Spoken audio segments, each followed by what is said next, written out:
Actually, in parallel with musicological research, we've been developing digital tools to better preserve, study, and share these manuscripts with others. The Albani project, led by Vincenzo at the Center for Advanced Studies of the Renaissance in Turin, and funded by Biblissima Plus, is the result of our collaboration with the Ente Olivieri Library in Pesaro. We're working with a set of 26 manuscript volumes from the late Renaissance and early Baroque period.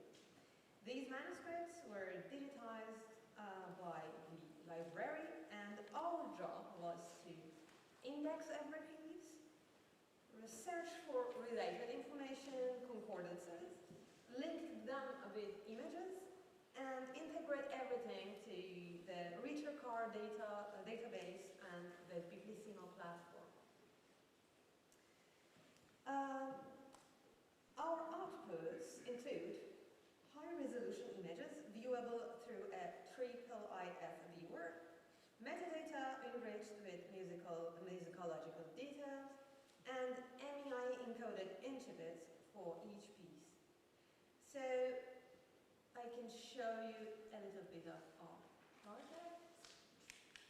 Yes.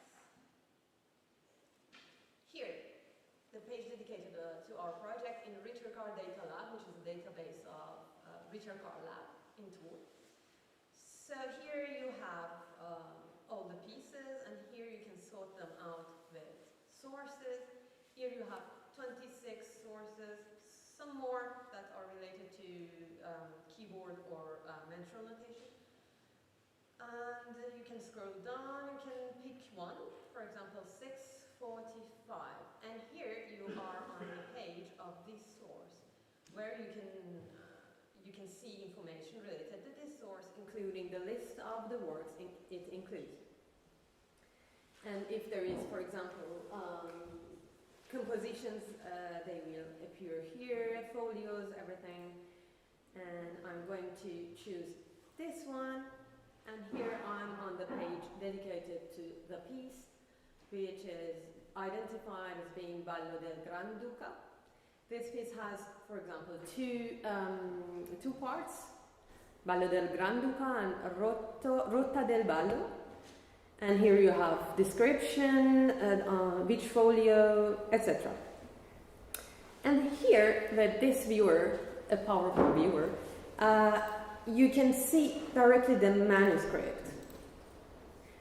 And you can easily zoom in, and you see the quality doesn't get worse. Here in the left, you've got IIIF manifest, for those who are familiar, and metadata as well. In the right, you have every piece on the related folios. And you can navigate it like this. It doesn't want. Okay.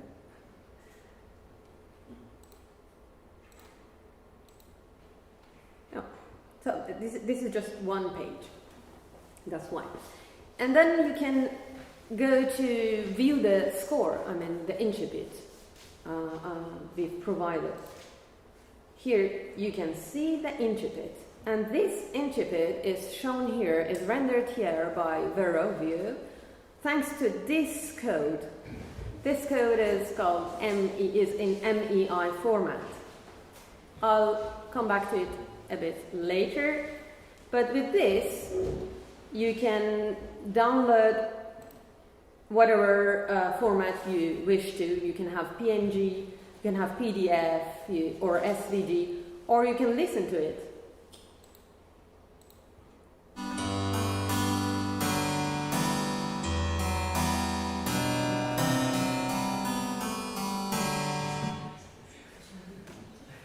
And another interesting thing for us is that this code and this incipit is interactive.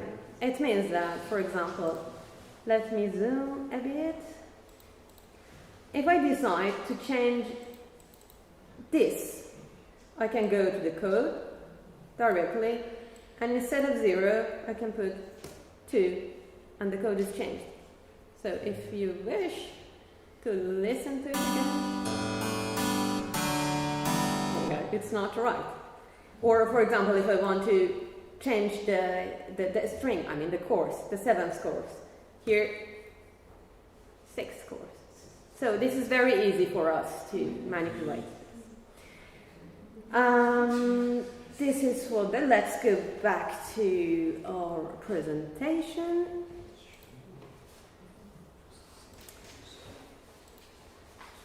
Okay. If you're not familiar with MEI or Music Encoding Initiative, it's essentially an XML-based format for representing musical documents in a machine-readable way. Each MEI file is basically made up of 2 parts. One is the header that contains metadata like the name of composers, source, folios, other information, and even the information related to our project. And the second part is the music, where the real music lives. Simply speaking, MEI tablature is represented like this. This is very simple. A note is a chorus or a string, and the fret.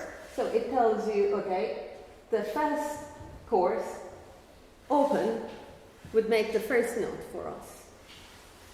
This is a general view for that. So we chose to work with MEI for some reasons. One is that it allows easy conversion between different systems of tablature, French, English, and German. It supports various output formats, as I've already explained: PDF, PNG, SVG, MIDI, everything. It's easy to manipulate thanks to the interactive rendering, as you've just seen. And it's powerful for large-scale corpus analysis, as you can extract patterns very quickly.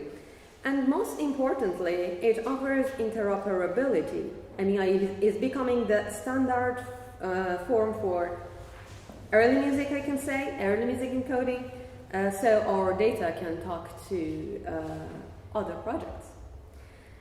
That's the theory, but in practice, it's not that smooth, especially when it comes to tablature. The MEI tablature module is still relatively young. It gives us a solid framework, but it lacks polish. There are gaps, there are limitations, and existing score writers don't support it natively. So here's what we had to do in the beginning when we started the project. We wrote tablature in MuseScore, Sibelius, or whatever. We exported it in as music XML. It's a format for computer. We ran this music XML through Lute.Conv. This is a converter for Lute.Tablature to MEI. And then manually cleaned up the MEI file. Where do the problems come in?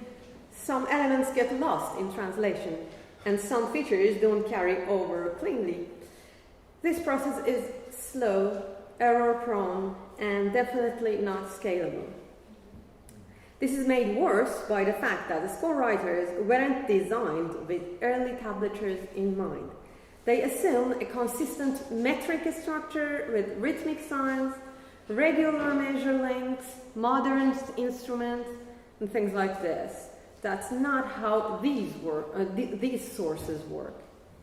You will hear more about the repertoire itself from my colleague Morgan in the next talk, but I want to touch briefly on the variety of instruments and notations we had to handle.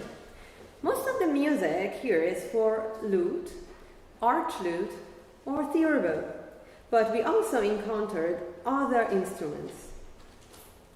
One manuscript is for the mandola, tuned in 4 courses like this. Another is for a semi-chromatic or diatonic C-turn with 6 courses, unlike the more common C-tones with 4 courses that we've just seen with the other presentation in the morning. I'll come back to this one shortly.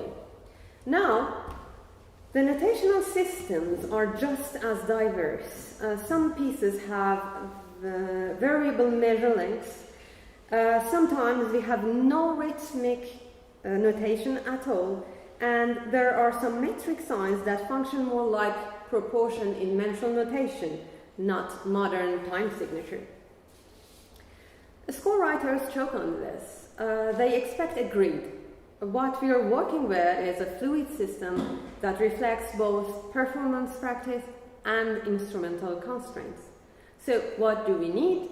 We need a tool that handles flexible metrics and rhythmic varieties, easy to add or remove strings and support various tuning, allows us to connect every musical feature we need to MEI structure, and exports clean, correct MEI files without manual corrections. Preferably, it should be easy to use, something that runs in browser, and something designed for early music, not just adapted from modern notation. So, we built one. This is Recital, a web-based application developed by my friend and collaborator, Reza Sayedi, who is watching us. Hello, Reza. Let me show you our Recital.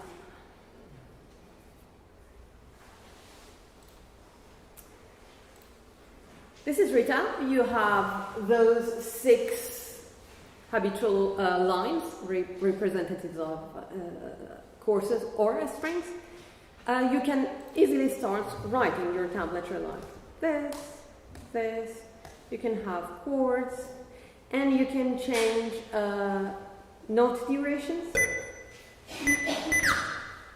Sorry, that was my laptop. There is a mouse, perhaps.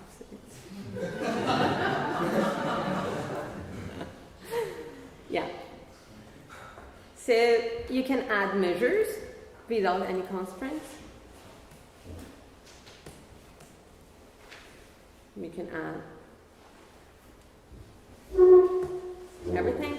And here you can choose to make every rhythmic symbol visible or invisible, like this.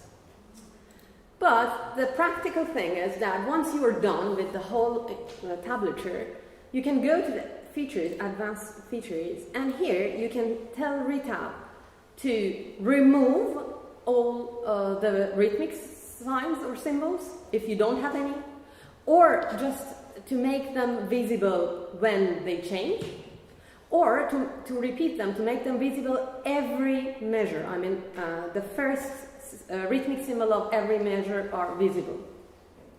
That is the case in certain prints or manuscripts. Another cool feature that I like is include proportions. This is not time signature. This works like proportions, really. Or you can choose to have signs, like these two. Another feature is a very easy conversion between 2 systems, Italian and French tablature, or as John said, number and letter tablature. Maybe we can change the name here. But not yet German, but it will be possible, I think. So here you can see the tablature here. If I push this button, it will go French. It will work.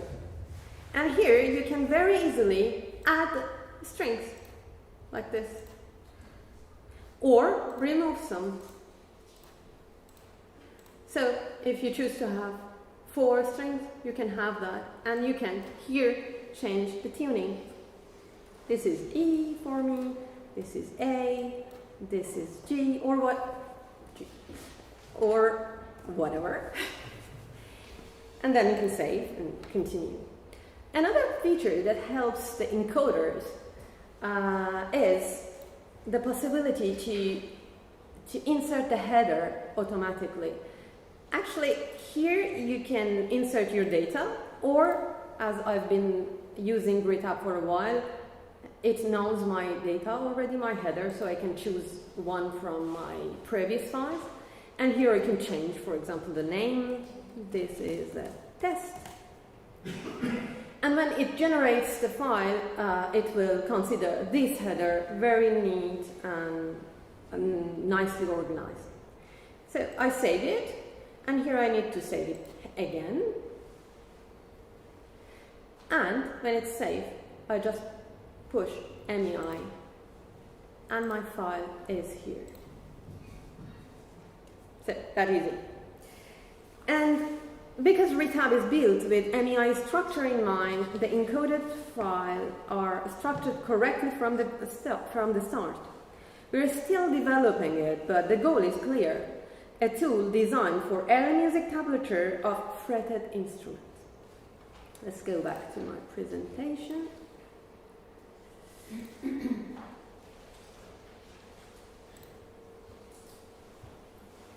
Okay, now back to the 6-course semi-chromatic cithern. This instrument, built in the 16th century, has partial fretting, meaning that not every fret exists, and some frets cover only part of the fingerboard. Why is this a problem? Because for the machine, in tablature, each fret is assumed to raise the pitch by a semitone. But in this case, imagine if the first string is tuned in E, then on a chromatic instrument, the 4th fret would sound G sharp. But on this cithern, the 4th fret doesn't exist. It's skipped. What looks like the 4th fret, what looks like the 4th fret is actually the 5th semitone up, which should sound A. Digitally, this creates a problem. If we enter fret 4 for our tablature encoder, the system applies a standard chromatic logic and outputs G sharp, which is wrong. It doesn't understand the physical absence of certain frets. What's the solution? In common music notation encoding, there's a solution. You can use that attribute, GES, gesture, in note tag to define exactly what a note should sound like, regardless of what it was written, how it was written. Sorry. But the feature gesture doesn't exist in tablature module of MEI. Please feel free if I'm mistaken. This is something I'd like to propose to our colleagues from MEI community for future versions to include gesture attribute in tablature, so we can explicitly define the intended pitch for any fret course curve. For now, my workaround is to use the pnum attribute, which sets the MIDI pitch number directly. That way, I can force the correct pitch to play, even if the fret and tuning don't match what the system expects. But this has to be calculated manually, fret by fret. So we need to build a feature into Retab to let users customize fret to pitch mapping for non-chromatic instruments like this. We are essentially telling the software a standard chromatic logic doesn't apply here, use this map instead. Or perhaps there is a better way, another mechanism to define this kind of dilemma for machine in a more systematic way. If anyone here has ideas or suggestions for handling this, I'd be genuinely happy to discuss them. And thank you very much for your attention.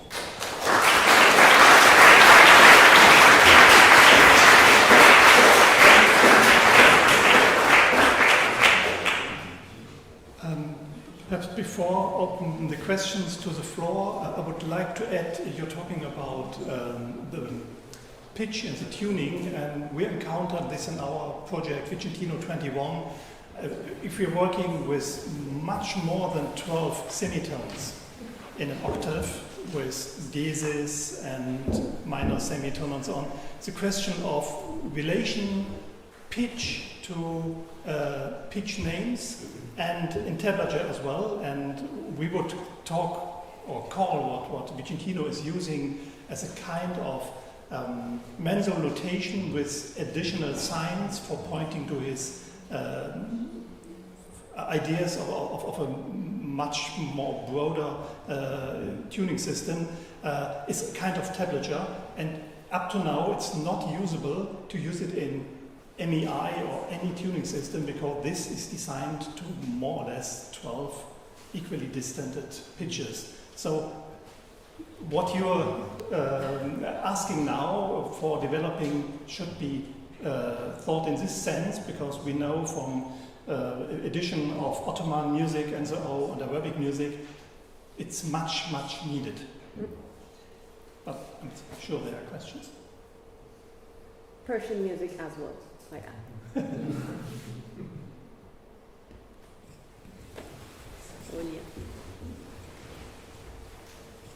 Thank you. Oh, sorry. Thank you, Ailin. You know my name, but for those who don't, I'm Ailin. I'm from E-LAUTE project. I have only a comment, rather a question, but maybe something that we can discuss later about this gestural attribute. Yeah. MEI police here, sorry. David Weigel and René de Vark. And we just thought about what was your idea where to put the gestural attribute on? Because in a gestural module you need to have a specific element or an attribute to assign it to. So either a P name, a pitch name, which is not in tablature module. In note tag, directly, like common music notation. Yes, but then it's referred to the tuning. It's not absolute. So it's not absolute. It can be. We should decide on it, but it can refer to the note. I mean, or fret, or string. Because in note we don't specify tuning. The tuning is preset. No. Exactly. So we have a tuning that is preset, and then we have within the note we have a tablature course and fret. Yeah. So perhaps gestural could be. This is not the 4th fret. Mm-hmm. This is 5th fret, but different. Okay. I mean, we see the 4th fret, but it should sound the 5th fret, for example. So would you agree that tab fret could maybe use a gestural tab fret gest? Yeah. Then it would be actually absolute, and then it's not relied to the tuning. Exactly. Okay, great. The next fret up has to have one added. Tim Crawford has also a question. If you change the pitch of one fret, you have to change the pitch of all the frets above it, don't you? Yeah, that's why I was proposing the pitch mapping for that to use instead. Yeah. And David, you wanted to add something? Thank you.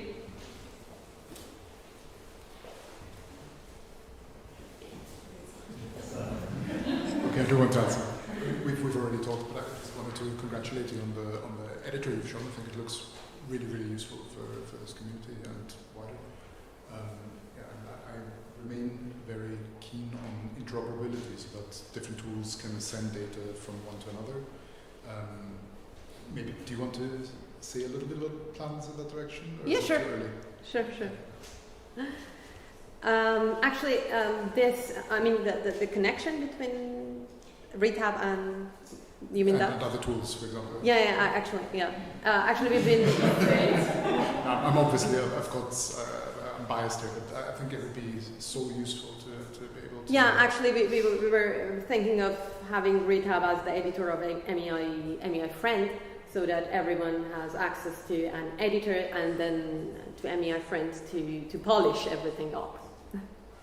And this is perfect. And then we can insert MEI and it gives us lutenists and lutologists a great opportunity. It's a kind of coinage.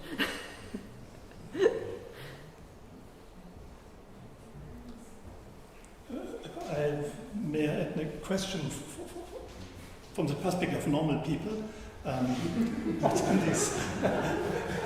I heard a paper by Pavan who told about these Albani tablatures, and there are also some funny tablatures for viola da gamba, Yeah. But with causing some problems. Actually, Are they included in this database already? Yeah, and this, they are already online.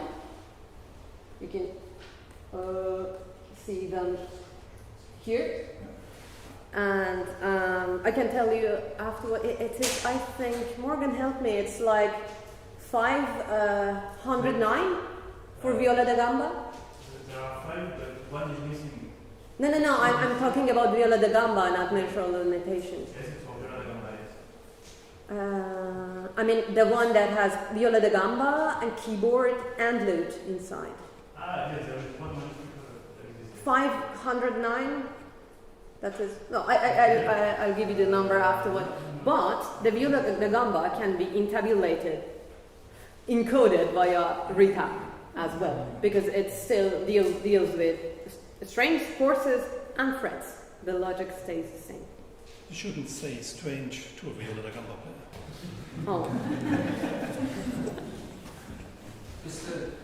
Just a question, and this is obviously an issue with music score as well, but the question was about ornamentation. Yeah. And how you handle that. It is handled in MEI, but we haven't inserted the possibility to insert ornamentation in retab, but we should do that. But it is, I don't know what your question is about, the possibility in encoding or the possibility in... Well, it's the encoding question, because obviously it has to be put in with this interpretation of ornamentation and all of that. Yeah. This is possible. You need to just tell the code where this ornament belongs. So it is attached to a certain node, and you tell the machine what this ornament is. Yeah. This is possible. Yes, I didn't see any examples. Yeah. Just wondering. Yeah, it's interesting.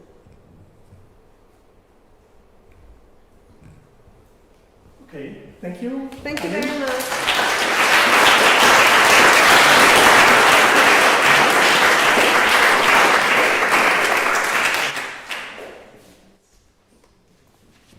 Thank you.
Hello everyone. It works? Yes, perfect. Hello, I am Marquié. First of all, I would like to thank John Griffiths, Martin Kirnbauer, and the entire committee of this study meeting for the confidence they have placed in my very modest contribution. Nearly 2 years ago, I began a doctoral dissertation on the Lute.Tablatures of the Albani collection under the supervision of Philippe Canguilhem. The purpose of this presentation is, on the one hand, to offer an overall description of some features of this collection, which is very important, so it will be very global, and on the other, to present ongoing work towards developing a methodology for studying the concordances of Corrente that is particularly widespread in early 17th century lute sources. The Albani collection has 26 manuscripts notated in tablature, plus one ensemble of homogeneous manuscript separated pages that notably contains new works of Kapsberger. 24 manuscripts correspond to a repertoire for the lute and the theorbo from the end of the approximative period 1590 to 1640. One manuscript corresponds to a repertoire of the beginning of the 16th century. One is for Cetra, and one is for Mandola. Among the 24 manuscripts for lute and theorbo of the early 17th century, there is approximately 653 works.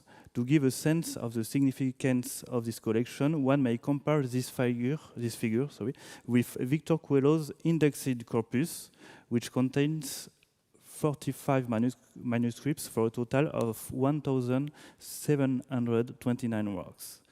For this presentation, I will refer regularly to Victor Coelho's work, fully aware that it is currently being updated and that a number of other Italian sources have been revised and studied since 1995. The purpose of this comparison is above all to highlight the substantial quantitative contribution of the Albani collection to the Italian repertoire, and in particular to the repertoire originating from the Roman region. Indeed, Coelho identifies only 11 lute manuscripts from Rome, to which the 24 Albani can now be added.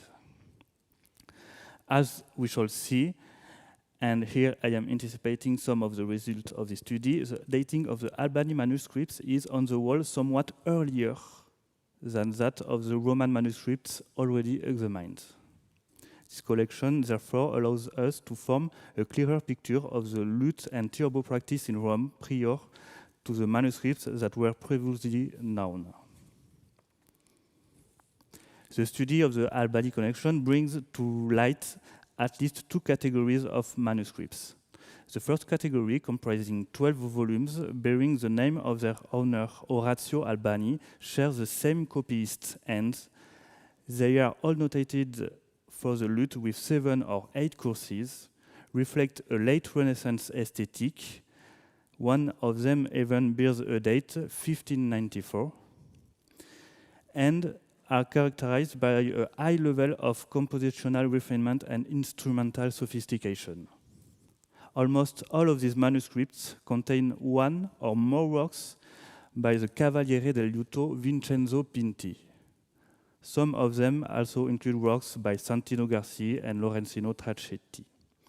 The second category, comprising 12 volumes that likewise share the same copyist ends, are notated either for the lute or the theorbo with 10 or 11 courses, or for the archlute or theorbo with 14 courses. They display a later aesthetic than the first category, some even approaching the stilus fantasticus. And many are amateur or pedagogical in character. Some of these manuscripts contain work by Kapsberger, Piccinini, and possibly Falconieri. We know the provenance of these manuscripts. They were kept in Urbino and in their time, and are representative of the musical practices characteristic of the Roman artistic milieu. The question of assigning these sources a precise date, however, is delicate and uncertain. At present, it is impossible to accept the manuscripts physically in order to carry out a detailed codicological analysis that might provide greater precision regarding the material dating of the paper, the watermark of the inks. It is therefore through the analysis of the repertoire, the musical content, and the concordances that I attempt to clarify the chronological frameworks of these manuscripts. This involves constructing a methodology for the study of concordances, which would allow the accumulation of information, gradually narrowing the dating intervals of the copying of these manuscripts. Based on Victor Coelho's index, the concordances identified by Franco Pavan, Peter Sturr, and those I have found myself, I have identified 96 works from the Albani collection that are concordant with one or more other works in the manuscript and printed literature of the first half of the 17th century in Europe. With the exception of concordance internal to the collection, only 4 concordances are exclusive between Albani and other sources. It is therefore not through the study of this type of concordance that one can obtain sufficient information. I have therefore chosen to focus instead on concordances of works that are very widespread in the Italian manuscript repertoire. In fact, there are 7 dances that have numerous concordances across all sources. Some of their names may sound familiar: the Barriera or Tromba, the Gagliarda Passionata, the Gagliarda di Uno Ebreo, the Gagliarda della Contessa, the Tamburina, and 2 Corrente Francese. The richness of the data provided by the many representations of these dances allows there to study to shed light on the circulation of the Italian lute repertoire in Italy and Europe, to update the position of Rome in these transmission processes, and to refine the dating of certain Albani manuscripts. Among these dances, the Corrente Onesta is exceptional for 2 reasons. First, it is a priori the work with the largest number of concordances and is therefore, in my view, the most widely represented in the early 17th century manuscript lute literature. Second, it is a piece that remains very consistent from one version to another, never identical, but with a text that is particularly fixed regardless of the tablature notation system.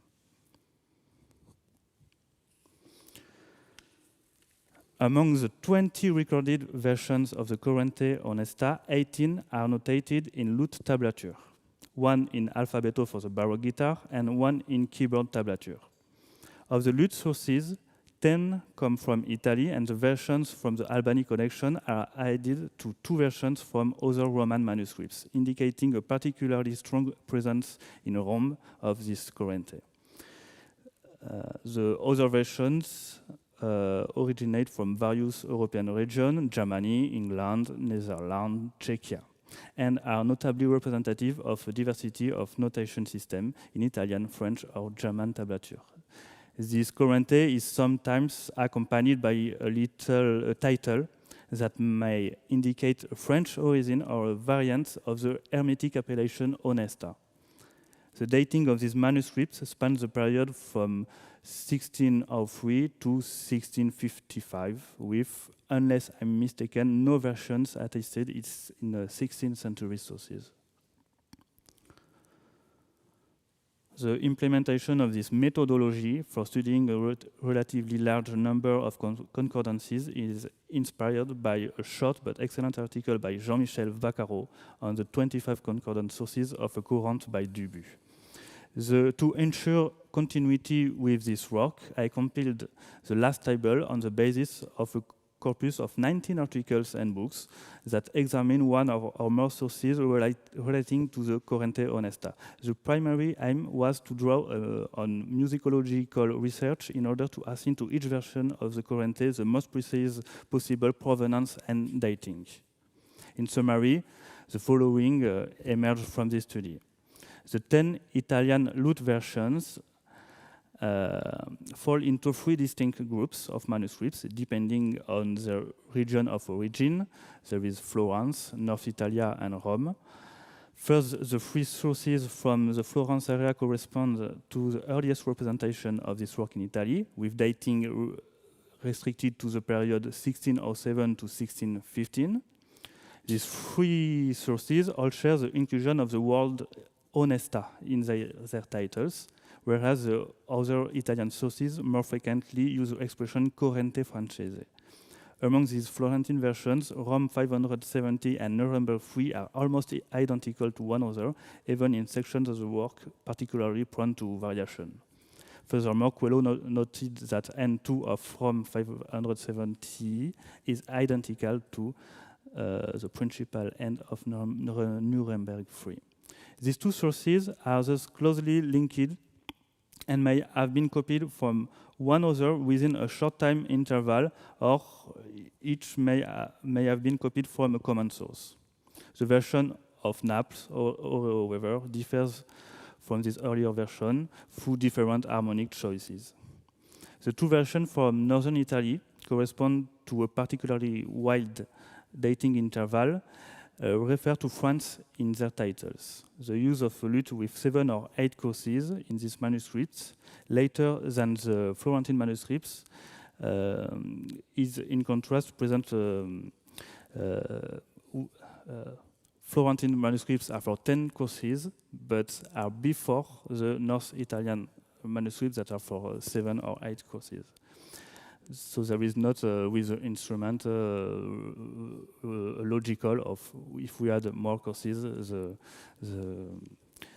piece is more later. To the contribution of 3 versions of this Corrente from the Albani manuscripts, alongside 2 other versions from Roman manuscripts, supports the idea of a certain popularity of this work within the Roman milieu. The Albani manuscripts 534, 535, and 645 all belong to the second category described earlier. Compared to the Florentine manuscripts, several indicators suggest that the dating of the Corrente Onesta versions in this Albani manuscript is a bit later. In the other Roman manuscripts, Assisi and Kremsmünster 1181, present versions that differ significantly from Albany's and correspond to a later dating than all other Italian sources. While all Italian versions are notated in Italian tablature, those from manuscripts of different regions of Europe are all notated in French tablature, except the version of the Czech manuscripts notated in German tablature. These non-Italian versions do not explicitly refer to the French origin of the Corrente in their title, and only the Montbrison manuscript includes the term Nesta. The Montbrison manuscripts, probably copied by a student of Victor de Montbrison between 1621 and 1630, is particularly linked to Rome by the presence of Roman canzonette published by Robletti in 1621. Robletti, who published Kabsburger. In the Verle manuscripts, the end that copied the Corrente Onesta appears to be the earliest end of the source, dating it later than the Italian manuscripts and contemporaneous with Montbrison. In rest M297, certain variations are almost identical to those in Montbrison, Kremsmünster, Prague, and Solothurn. These sources are thus closely related and likely date to a period contemporaneous with Montbrison. It would take too long to justify orally the dating of each of these versions, but to summarize, the non-Italian versions are significantly later than those from Florence and Albany.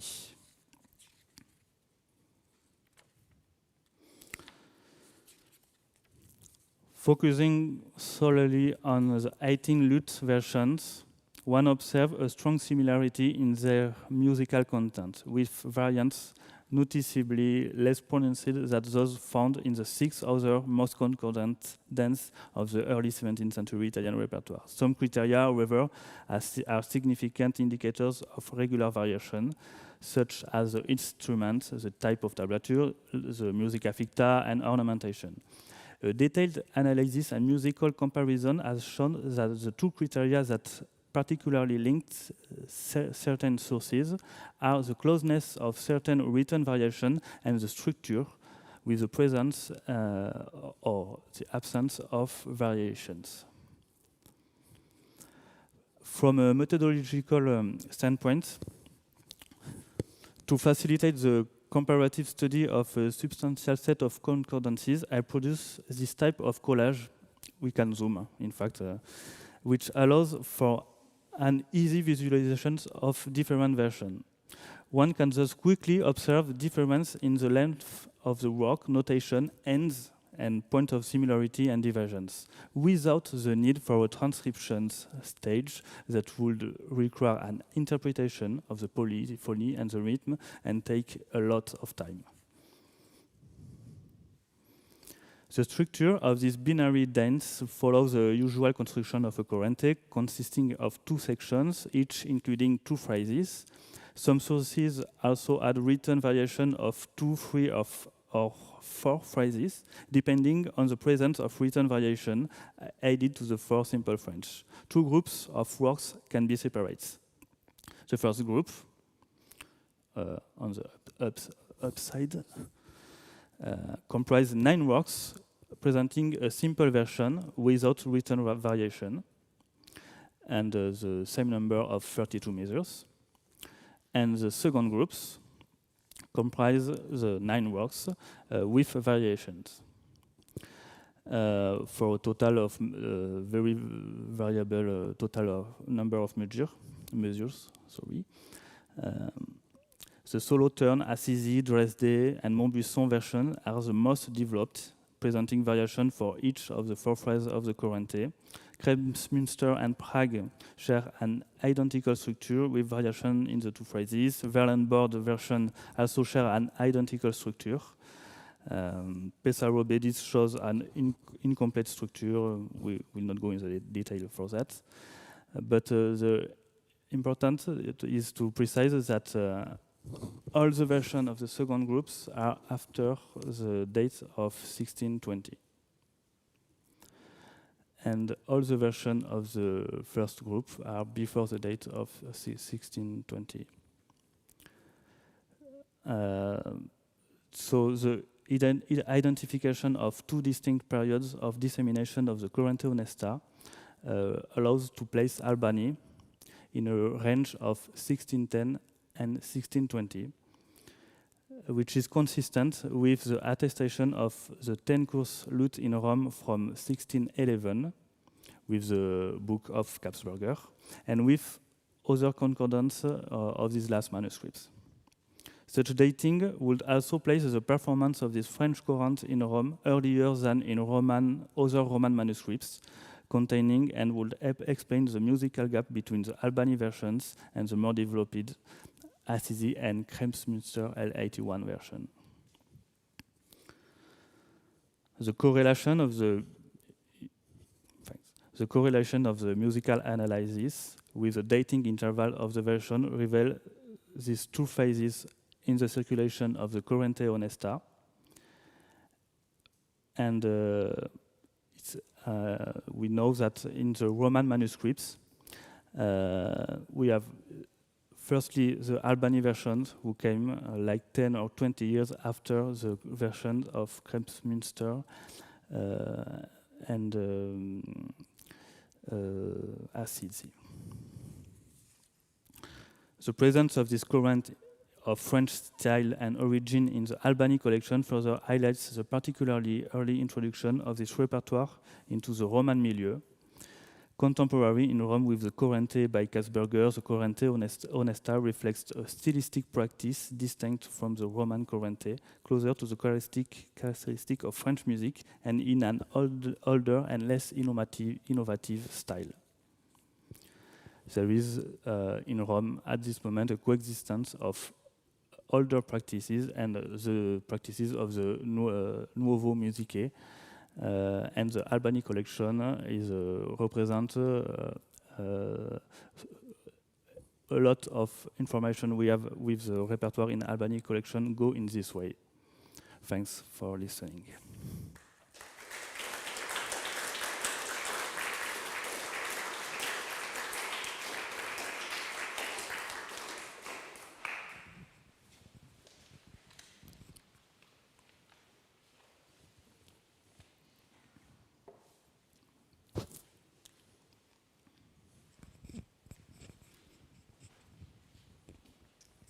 Thank you, Morgan. It's very interesting how you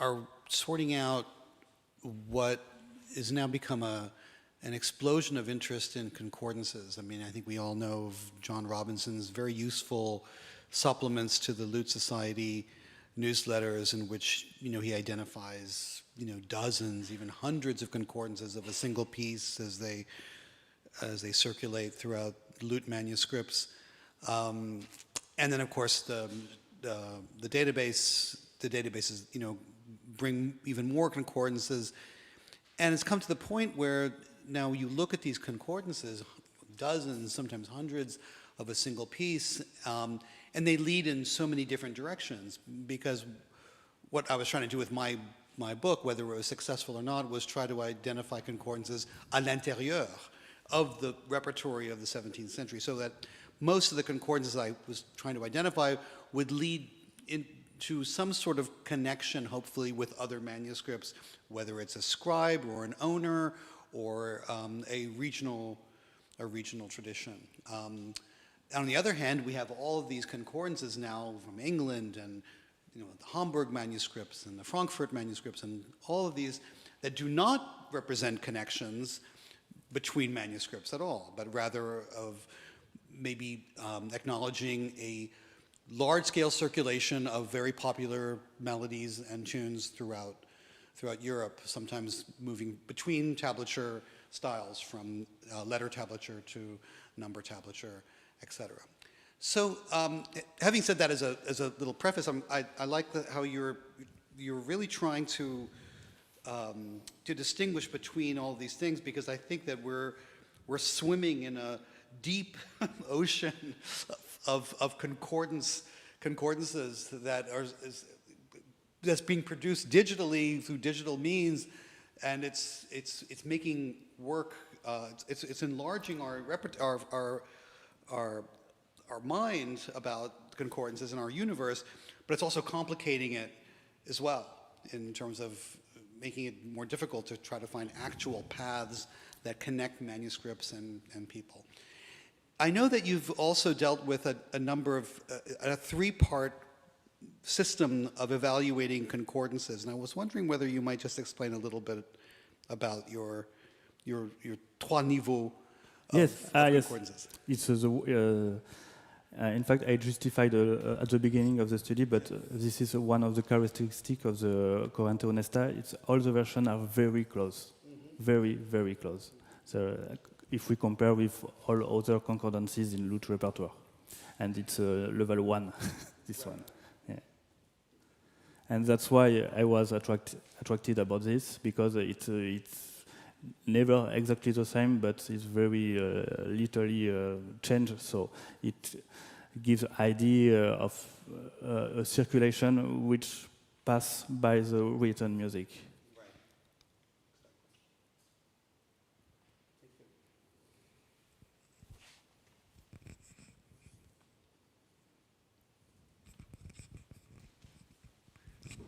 I don't have a question. I just want to make a follow-up, a technical follow-up on what you just mentioned about the significance of having all these concordances and seeing the connection and the circulation in geographic areas and any relationships between manuscripts and the specific works. We are trying, still at the beginning, to do something like this in E-LAUTE, and that's the idea of it's mostly the attention has to go also in the documentation itself and the way you do the documentation. So if we try to represent information in the so-called graph system, where you can show relationships between things, then if we gather all this information, then through these graphs we can either detect patterns between different pieces, and then we can either infer relationships that we cannot see on first sight. So all this information that we gather from this research comes together, and we get even more information about the circulation. Yes, and I didn't get into detail because we didn't have the time, but I have identified some variations that are identical between some sources in Germany and not in Italy. I think we can make, in the global view, we can make links with sources, but I'm not sure it's possible with every dances and every concordances, only with the strongest one. May I add a simple question? Do you carry it out, this comparison, manually, old school style, or do you use the technology your colleague? No, because that's not the subject of my thesis. Okay. I tried to make a methodology that can make links between manuscripts without making 3 years of study for one thesis. You know, this is quite dangerous because we invested so much time and money now in these developing the new tools, and you're showing, okay, I can do it in old school way and coming to results. No, by old school you mean what I did. And me. 3,000 Look, we're just coming to the end of this presentation, but I think one of the things that it brings up, and that Victor certainly brought out in some of the other comments, is what I would see as the need to develop a methodology for looking at transmission through scribal practice and transmission through oral transmission.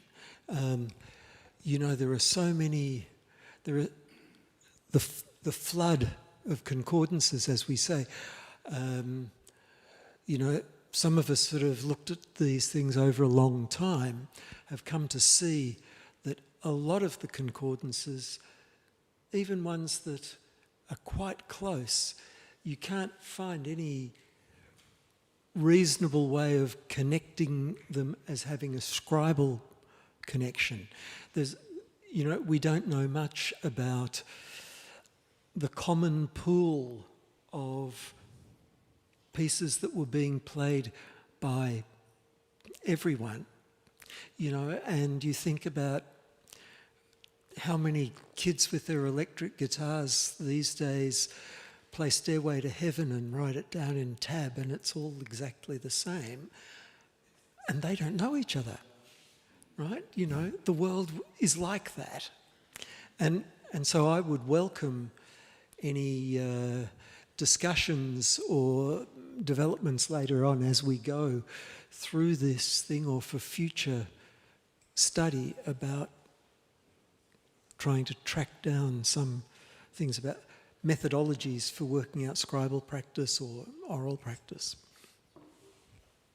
And I think that's about it, isn't it? Yeah. Yeah. Yes, it's your go. Yeah. You're next. Yeah.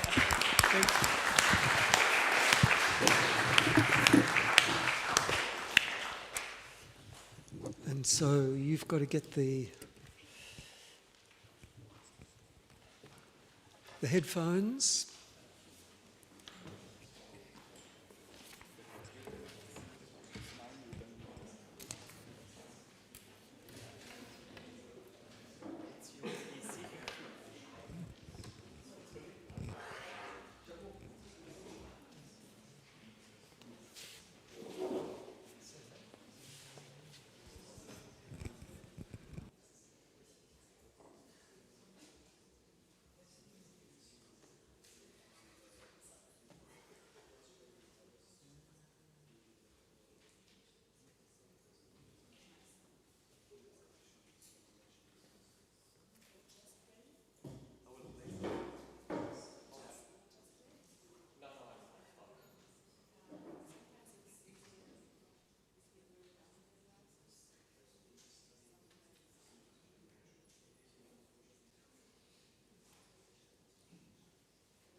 And yeah, I'm doing right now a doctorate in performance at McGill University. And my main subject is to study the Capirola Lute book to kind of understand what was the oral tradition at the turn of the 16th century in lute playing. So I'm trying to, studying the Capirola Lute book, learn to improvise dances, improvise Richard cars, and also make intabulation. So that's my project. And now for this presentation, I'll talk just about the improvisation on short tenors, which I will explain a little bit more what I'm talking about this. And so let's go. So that's about what I just told. So I think the Capirola Lute book is a very good model. I think it's very representative of the lute playing at the beginning of the 16th century. So that's why I took it as a model. But of course, I'm looking also at the first prints by Petrucci, the Pesaro manuscript, the Thibault manuscript that are also sources very important. And my project for this improvisation on tenor was first to look at the manuscript and find these short tenors, and then to study them to see what Capirola is doing with the contrapoint. And the third step was to try to emulate that and try to do my own improvisation. So take famous tenors of the 15th century and the beginning of the 16th century, and try to do a little bit as Capirola was, what we can see in the manuscript. I think improvisation over tenor was a very common practice in the 15th century and the 16th century, and we have that famous citation of Pietro Bono. Pietro Bono, you probably know that he was maybe the most famous lute player, lute improviser of the 15th century in Italy, and Ferrara in particular. And there's that citation where a certain Don Acteon wrote what he learned from Pietro Bono. It's very interesting because he went to the farm of Pietro Bono, because apart from being a lute player, he was a farmer and I think a hairdresser also. And he learned, of course, frotolas, but also he learned tenors, which are very good. And I was wondering, what could be these tenors? Are they the tenors of the frotolas? I think no. I think they are like tenors based for improvisation.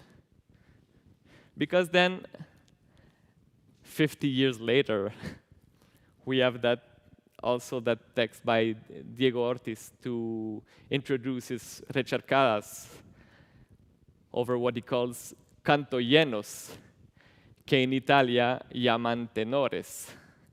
Entonces, I mean, I think maybe the tenors that Diego Ortiz is using are similar to those of Pietro Bono in some ways. And the book of Capirola maybe is putting some lights over that, because these tenors, like the famous Passamezzo Antico, Passamezzo Moderno, La Romanesca, etc., we find some excerpt of that in the Capirola Lute book, which are not developed as later in the 16th century, but we find these things there. But exactly, I was wondering what kinds of tenor did Pietro Bono teach, And I was wondering, is it only a tenor line or a bass line, like we would think of these tenors of Diego Ortiz, which are more like a bass line with other voices? Or maybe a tenor and the bass. And I think maybe that's the closest thing to what I imagine, because I can just only imagine, because we don't know what we were not there. But a tenor and a bass line, maybe together, like we can see in the duo by Spinaccino. The duos where we have the top line, which is like a solo over what he called the tenor, and the tenor is a tenor line and a bass line together. So I think it makes sense. I think it's in the tenorista tradition.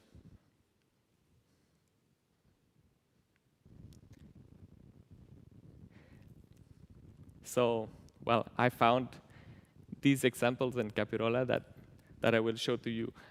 We know that in that time there were no all these names that the pasamezzo, but I call them that way because it's the way we all know these things. So I found the pasamezzo moderno in the Balletto da Bailar, and also in the Paduano Discordada. We can say it looks like a pasamezzo moderno. So the bass is just like this.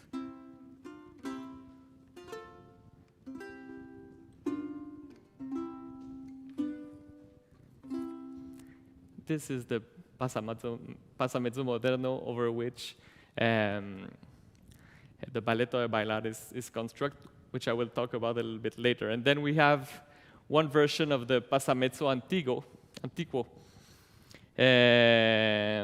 which, according to what I search, is the very first time it appears at the end of the Paduano alla Francese. We have.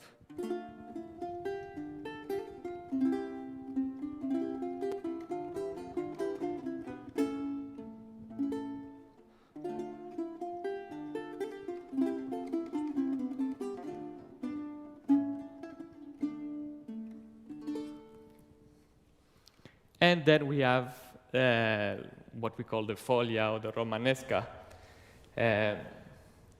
with intabulations, into an intabulation. One is the Che Faralla and Gentil Prince.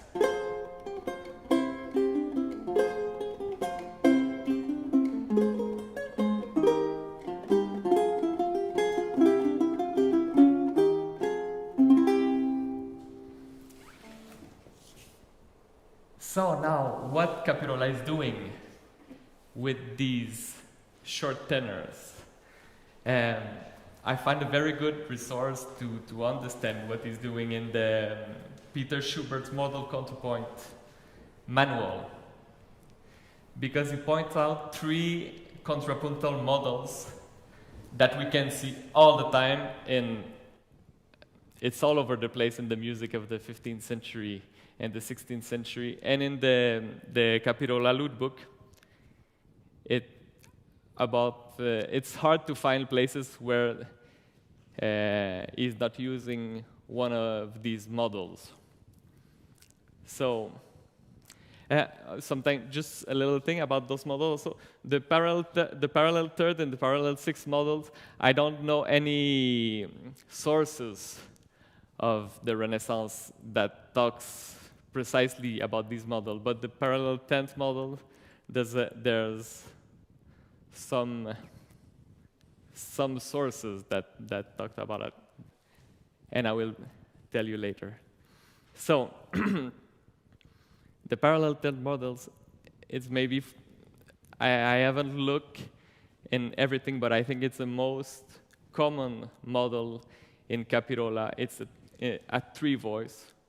We have the parallel thirds between the cantus and the tenor, while the cantus alternates 12ths and 10ths against the bass, and the bass and the tenors alternates 10ths and octavas.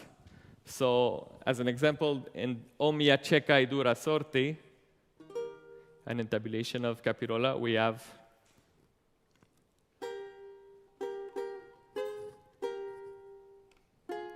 I'm skipping the diminutions. These are the thirds, and then the bass and the tenor we have. So we have 10th, octave, 10th, octaves, and 10th. And then the bass and the top part we have 12, 10th, 12, 10th, 12. And then all together.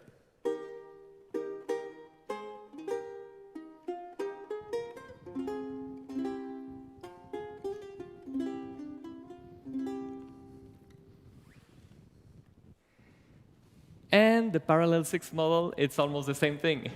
But you reverse, if you reverse the tenor voice with the top voice, you'll have 6th. So you have parallel 6 between the two top voices, and then you have the alternating thirds and fifths, like the 10th and 12th of between the bass and the cantus in the parallel third models are now between the bass and the tenor, and you have alternating tenths and octaves between the bass and the cantus. So we have an example in the Ricercar Primo. A little bit.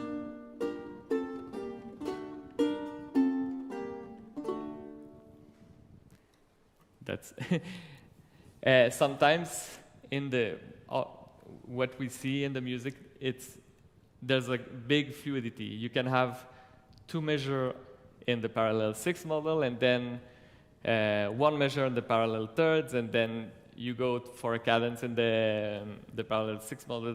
There's a big fluidity, but you can almost always find something of these models. And then the parallel 10th models, you have a big, an interesting citation from the Ornithoparcus Picrologus, which was written in Latin and published in 1515, and later translated by our beloved John Dowland. And he said the most famous manner of counterpoint, as said Francinus Gafurius, who was a big theory writer, music theory writer, is if the bass go together with the mean or any other voice, being also distant by a tenth, while the tenor go in concord to both. Entonces, the parallel third model is to, when you have it mostly between the bass and the top voice, parallel tenths, and the inner voice is doing contrary motion to both, to the top and the bass line. And of course, what you find usually is an alternance of perfect and imperfect interval between the tenor and the bass. So fifth and thirds, or octaves and tenths, or things like that. So we have another example in the very beginning of the Capirola lute book, the Villanella, which starts with a parallel tenth model.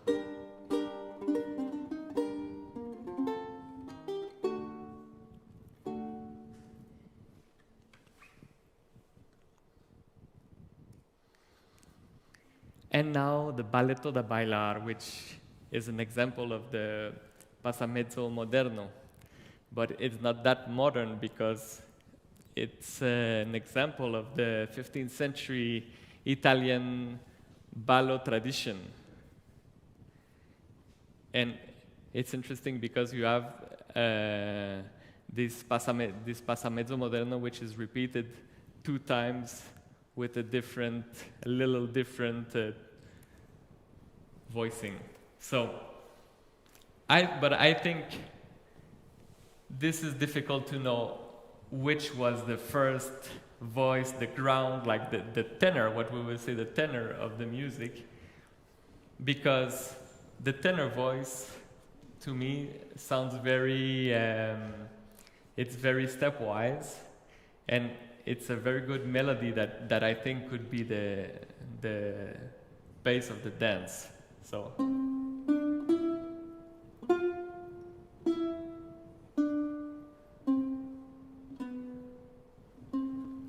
And then the bass line is what we know as the passamezzo moderno. So.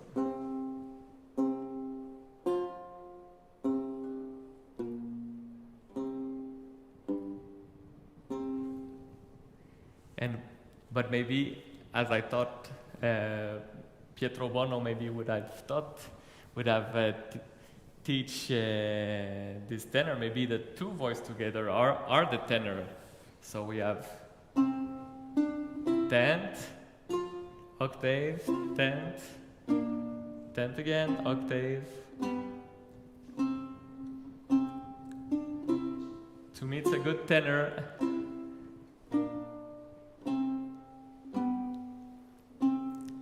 Easy to do many things on top of that.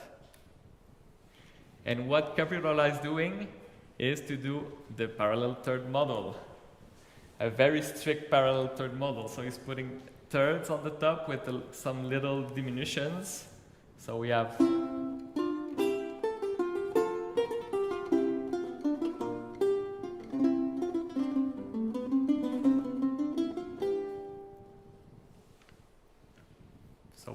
the thirds on the top.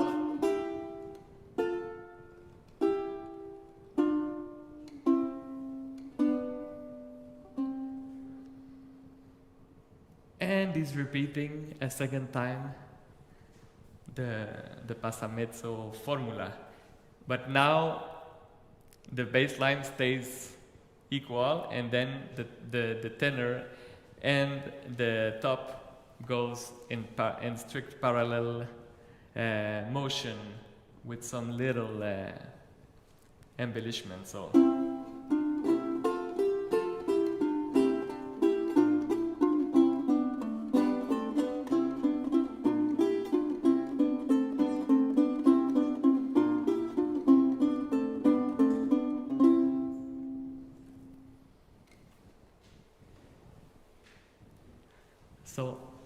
After studying the Balletto da Bailar, I tried to imitate what Capirola was doing.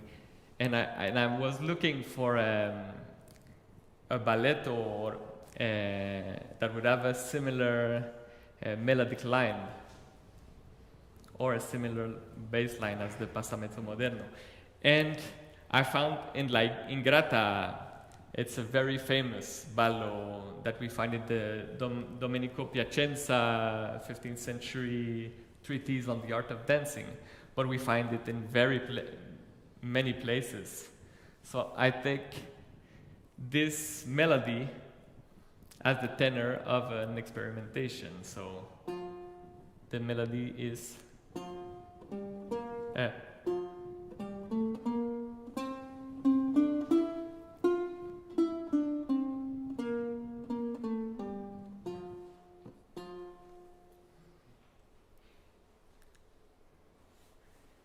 and then I just try to put some, to do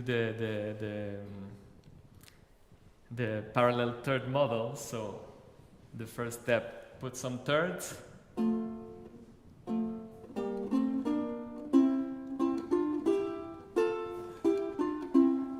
With the cadence at the end.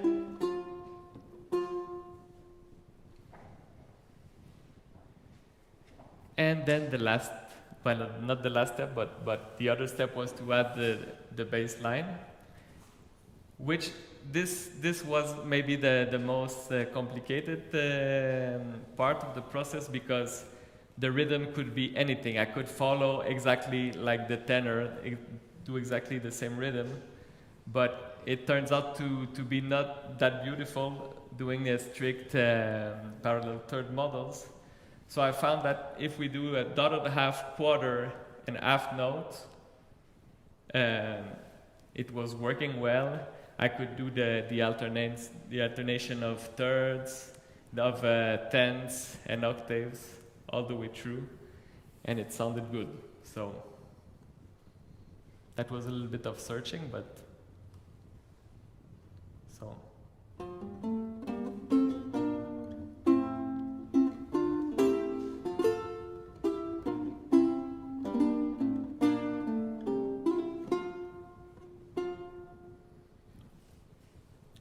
And then this is like the strict model. Okay, I'm finishing. And then the last step was to put embellishments. And the embellishments in the style of Capirola, this could be an old topic, but I tried to put diminutions, parallel thirds, parallel sixths. I could add consonances, add like more notes in the structure, but I didn't do that, but it's a possibility. So now with embellishments, it sounds like this.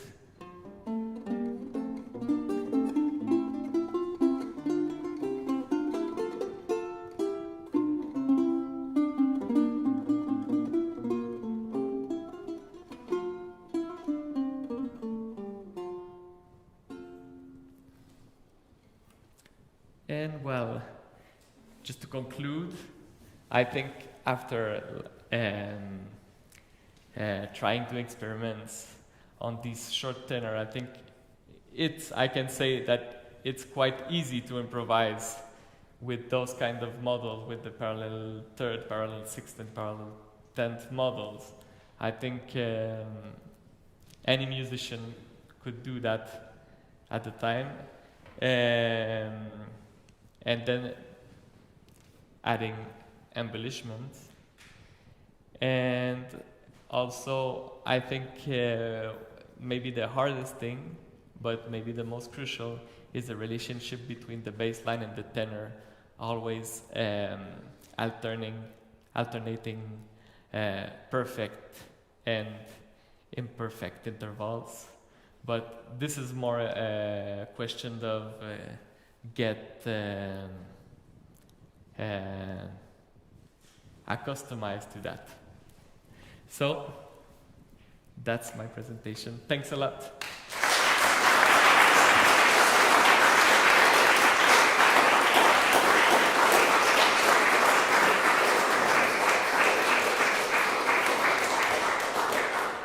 Thank you, Stanislas. Thank you, Stanislas. Very interesting, in fact, it parallels what I'm observing. I'm doing an edition of Chansonnier de Bayeux, yes, which is a monophonic source. In fact, it's a collection of tenors, not of dance tenors, but of chanson tenors. And in fact, it's exactly the same process at play. The Chansonnier de Bayeux has a very close polyphonic source in Chansonnier Françoise de Foix, which is Harley 5242, and in some of these polyphonic arrangements, it's exactly this in practice. Yes. So there are, in fact, not all of them, but many of them you could improvise them. And there are either the two top voices in parallel thirds, or and the bass a bit more contrapuntally free, or the bass with the tenor. It's exactly the same thing, and it's very fascinating. It happens in a song. You see it in practice. Yes. This is one possibility, of course, because there are the Chanson de Bayeux has lots of other concordance, polyphonic concordances with classic sort of Franco-Flemish complex counterpoint independent voices, yes, but in this case not. Yes, it's Thank very you. interesting. I don't know what. Yeah, I know that a lot of like Italian manuscript also from the 15th century.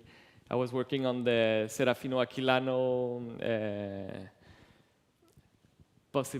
possible music, and it's all in you can just have the tenor and try to put your own voice, and then you look at the source, and it's these models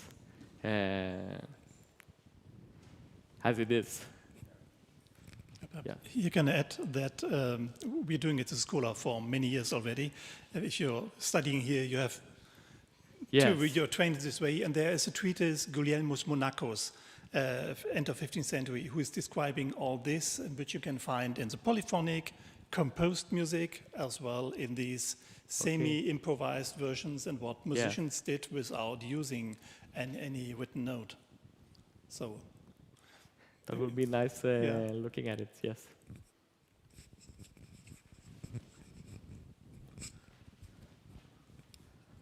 You're definitely on the right track, I would say. And thank you very much for coming all the way to show what you're doing. Yes. Another bit of material that one could work with would certainly be the tenor La Spagna. Yes. Which you can find in early lute sources, of course, as well. You can find it in Spinacino, and I think there you just look for anything that's called bassa danza will be Cantus Firmus La Spagna in a 6 rhythm, whereas anything called Spagna or La Spagna is in a 3. But it's a good tenor for these kinds of exercises also because it was used over a very long period of time. So the earliest source, I think, was Cornizzano, 1455. And I believe there are early 17th century sources that still make reference to it. But I wanted to also ask you a question about your approach. Yes. Because a lot of what we've been talking about is focused on documents, tablatures, looking at something while you're playing, in effect. You don't. What is improvisation for you? Is it memorized composition, or is it, in other words, memorized exercises of composition?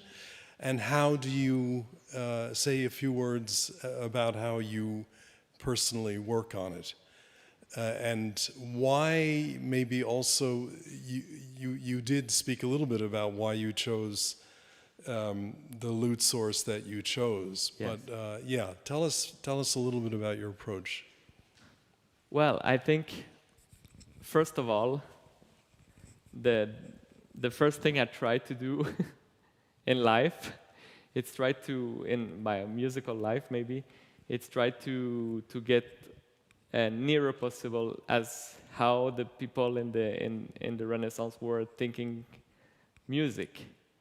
And I've been trained, like maybe all of us or most of us, to play like what was to learn to play the lute or the guitar or an instrument was to learn the repertoire and learn pieces. But I think in the Renaissance, musicians were not trained like that. And to the written form of the music was maybe the thing that was coming last. They were able to play a lot of things before they were able to maybe write down what they were playing. Or I think maybe I'm wrong, but so try to. This kind of improvisation can be a lot of things, I think. But this kind of improvisation I just talked about is like being able to just have like this Cornazzano treatise and have a tenor and do something with it. And if you're a lute player that accompany a dancer, maybe they will repeat the dance, I don't know what, like 30 times. And you cannot just do the same thing 30 times. So maybe you can play the melody, and then you're adding thirds, and then you're adding something else, and you're changing a little bit. And I think maybe it's the way they were doing at that time, and I'm trying to imitate that. And on the part of the Spagna, there's 3 Spagna in the Capirola lute book. There's one like 2-voice Spagna, there's a 3-voice, and there's a bassa danza, long bassa danza. And I've started to work on that a little bit. And what strikes me is that Capirola is using the exact cantus firmus as Cornazzano in 1447. I don't remember the date exact, but it's the exact cantus firmus. If you look at Ortiz or other sources, also Spinacino, the cantus firmus is a little bit different. But this is the exact cantus firmus. But he's not doing these models. I'm just talking about. He's not doing. It's one of the part of the book where he's not doing that. He's doing something else that I didn't figure out what it was exactly. What he's doing. He's doing good counterpoint, but yeah. I would propose you follow this discussion with a cup of coffee, which is served in the cafeteria, and we meet here again at 4:30. Thank you again. Thank you.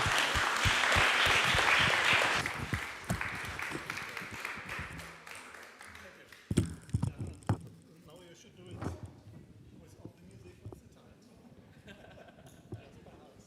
Yes, yes. But you can look Williams Monaco is this. Yes, yes, yes. Most of this. It's 15. End of 15. Yes, yes. Manuscript.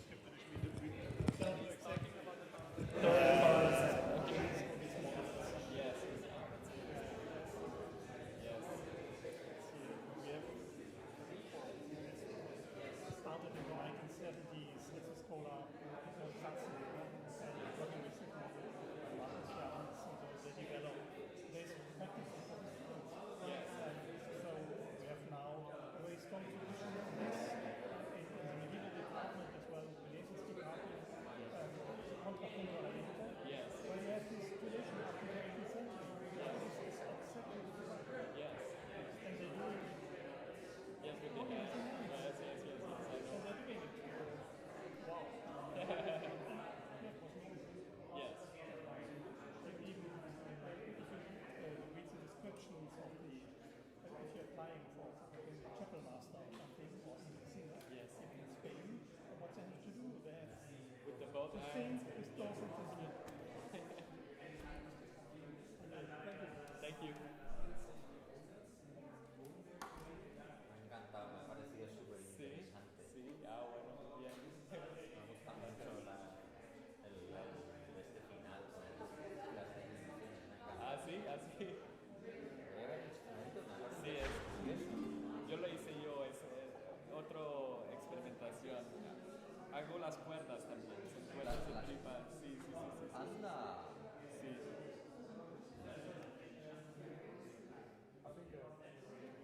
Yes. Similar question. When was I built it, this flute. You? Yeah. It was built, but I'm trying to make it. Yes, it's very fun. It's hard to play if you have big hands. I'm trying to do like a early 16th century lute because we don't have any lutes to bother with. So this is like an experiment. I opened it like 3 times to change the bearing with the bars inside. And what wood you use? Is this? It's a kind of cedar. It's a kind of cedar.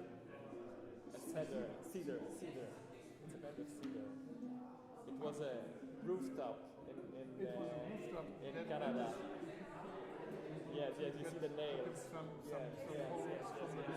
Yes, I like to use like old woods, like it's like a 100 years old, like they cut the trees. 100 years old. And you put the gut strings on? Yes. Obviously. Yes. Yeah, I make the string also. You make this? Yes. I make everything. Yes. From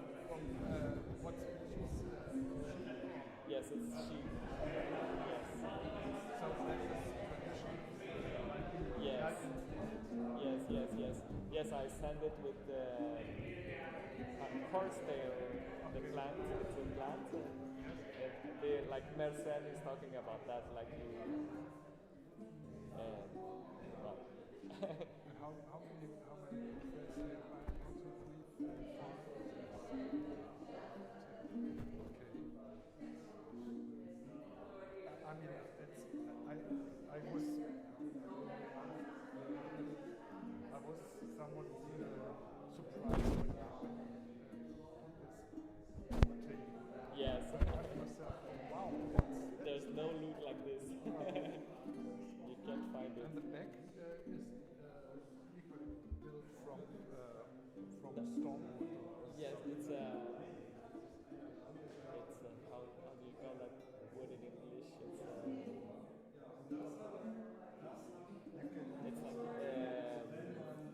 It's white wood in the forest. In France it's a bouleau. Abedul in Spanish. Birch? Birch. Ah, yeah, birch. Yeah. Okay. Good. Yes. But it's a special one. It's a yellow. It's a yellow one, and it's used a lot to now. There's a lot of electric guitar people that make electric guitar with that wood.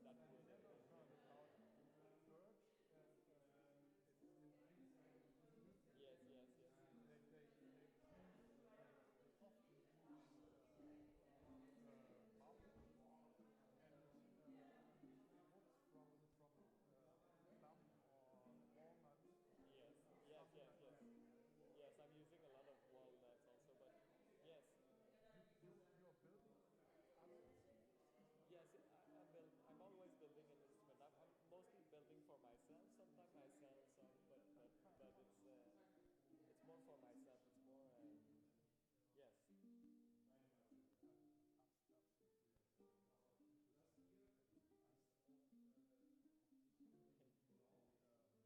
The pegs, we call it pegs in this is oak. This is yes. Very old oak also. How long is like it's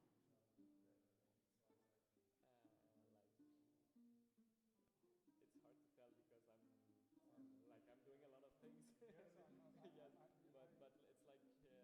it's like something like once I did summer an instrument in 1 month, like working every day on it, working out like yes. But some lutes I'm taking 1 year to do because like I'm doing it. I just doing things in the afternoon.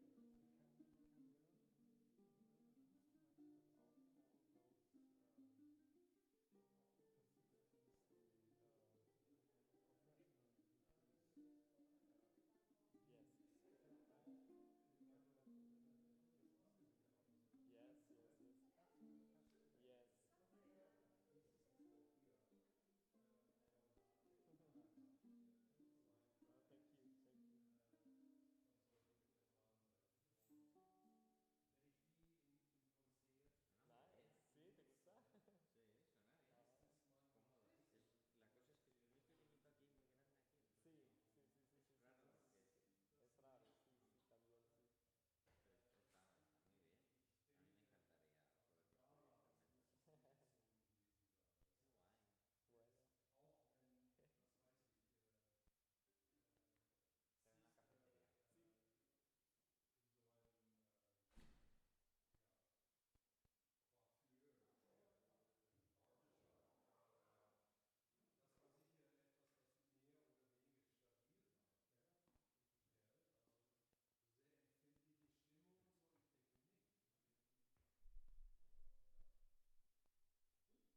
Sorry, me say something? Yeah.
Okay, introduce myself.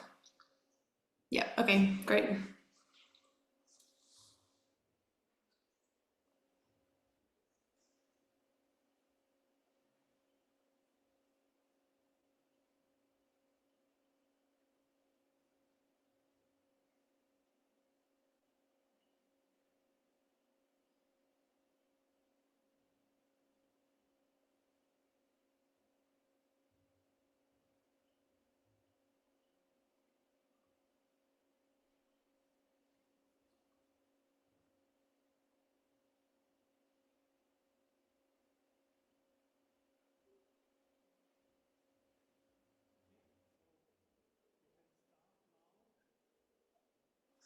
Okay, brilliant. Thank you very much.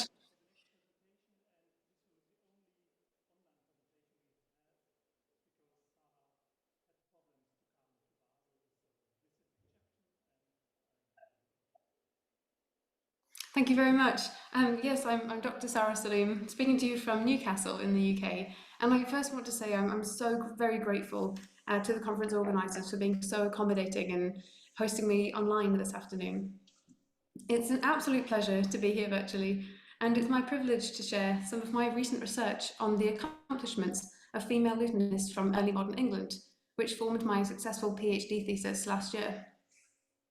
Central to my research was a rather remarkable surviving 17th century female-owned manuscript known familiarly to modern lute players and scholars as the Margaret Board Lute Book.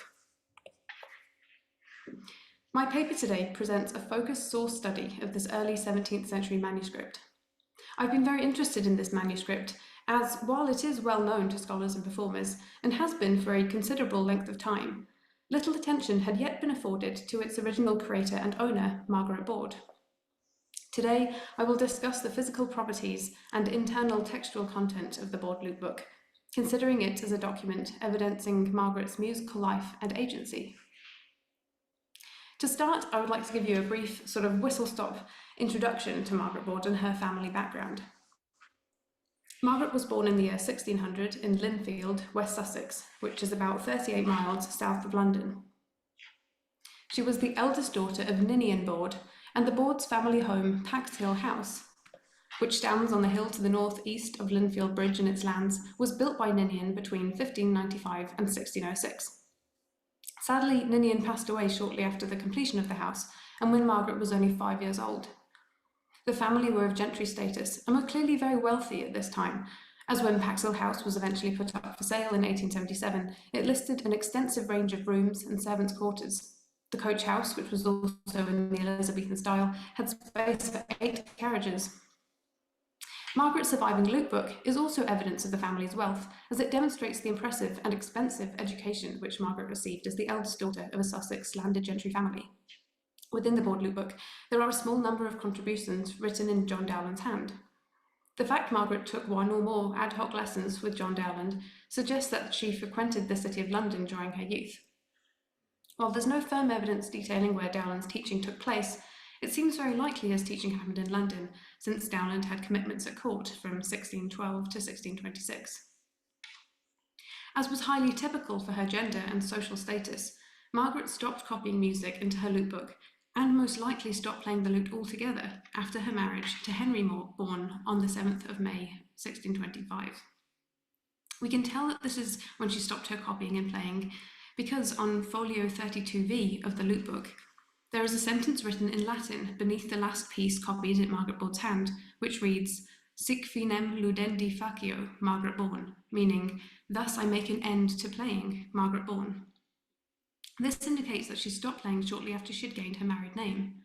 The Latin word ludendi, meaning playing, refers to the childlike practice of playing a game or with a toy, rather than the word that would be used for the playing of a musical instrument. One would not in general use this word play in this context. Rather, one would more normally use, for example, tangere cordas, to touch the strings, sonare, to sound the strings, or fidibus canere, to sing with the instrument. Margaret's use of the word ludendi is really interesting as it gives some indication of her or her family's mentality with regards to learning the lute, that it was an activity and practice that existed within the realm of childhood. Naturally, childish things are put away when a young person enters into matrimony and by definition becomes an adult, and this indicates that Margaret concluded her musical copying at the age of just 24. Margaret Board's lute manuscript, which survives in most excellent condition, is in upright folio format measuring 341 by 207 millimeters. Physically, and in terms of its musical content, it is most similarly comparable to 3 other manuscripts. Books known most commonly as the Jane Pickering Lute Book, Margaret L. Lute Book, both of these held by the British Library, and the Folger Dowland Lute Book, a manuscript copied and owned at least in part by a Mistress Anne Baldon, and which is now part of the holdings of the Folger Shakespeare Library. Alongside the Board Lute Book, these 4 manuscripts are the only surviving lute books copied and owned by identifiable young English women who were learning to play the lute during the early 17th century. All 4 manuscripts are large, wide-ranging collections containing highly virtuosic lute pieces for solo lute and a small number of duets or duet parts. There are 3 other similar surviving lute lesson books which may have been female-owned and produced, but they contain no complete signature or other information to identify the original owner. An analysis of the material features of the Board Lute Book reveals key information about how the book was compiled, how and when it was bound, and how this relates to how the object was used, both as a pedagogical tool and also as an object of social significance. This in turn reveals key information about the nature and manner of Margaret Board's lute lessons. What is obvious is that the music paper on which Margaret Board's music copying is written was purchased with pre-ruled 6-line tablature staff lines, as there are some blank pages in the book which are ruled, and there are no unruled blank pages, besides the front and end papers. It's therefore likely that the lute book began life as a paper workbook, perhaps sewn into a plain cardboard cover, which Margaret copied her music and lesson materials into until it became physically full and musically substantial enough to warrant turning into a more substantial leather-bound volume.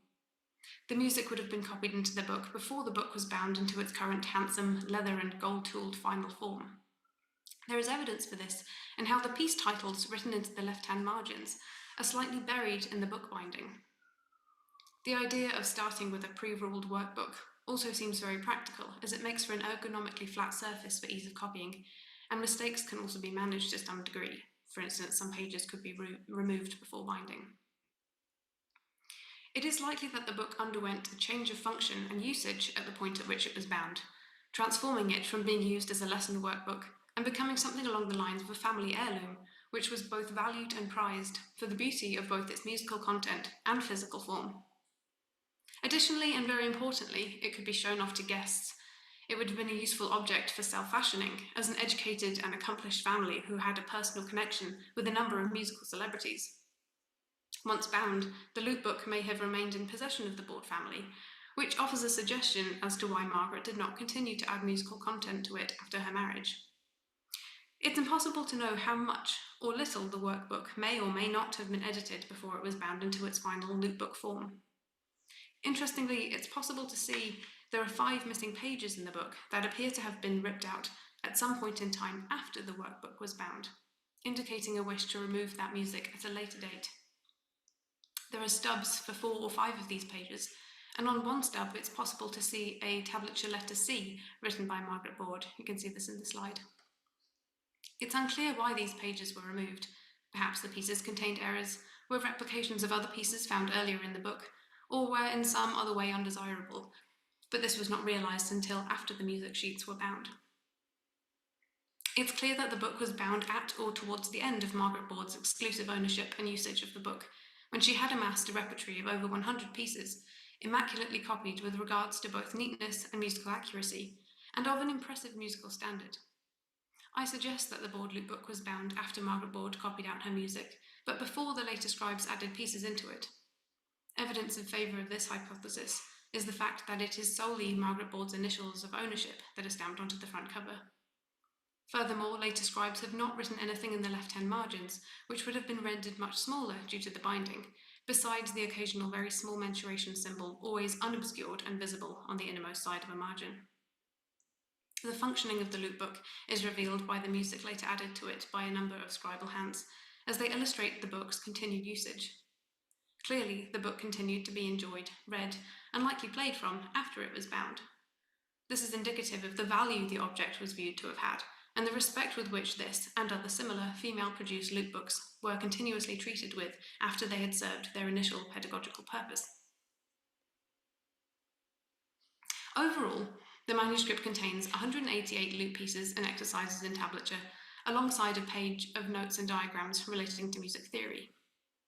In what I'm about to discuss, my analysis focuses only on the pieces copied by or for Margaret Board, the first of 5 scribes in total. This includes pieces 1 to 104 and 187 to 8, a total of 106 pieces of lute music.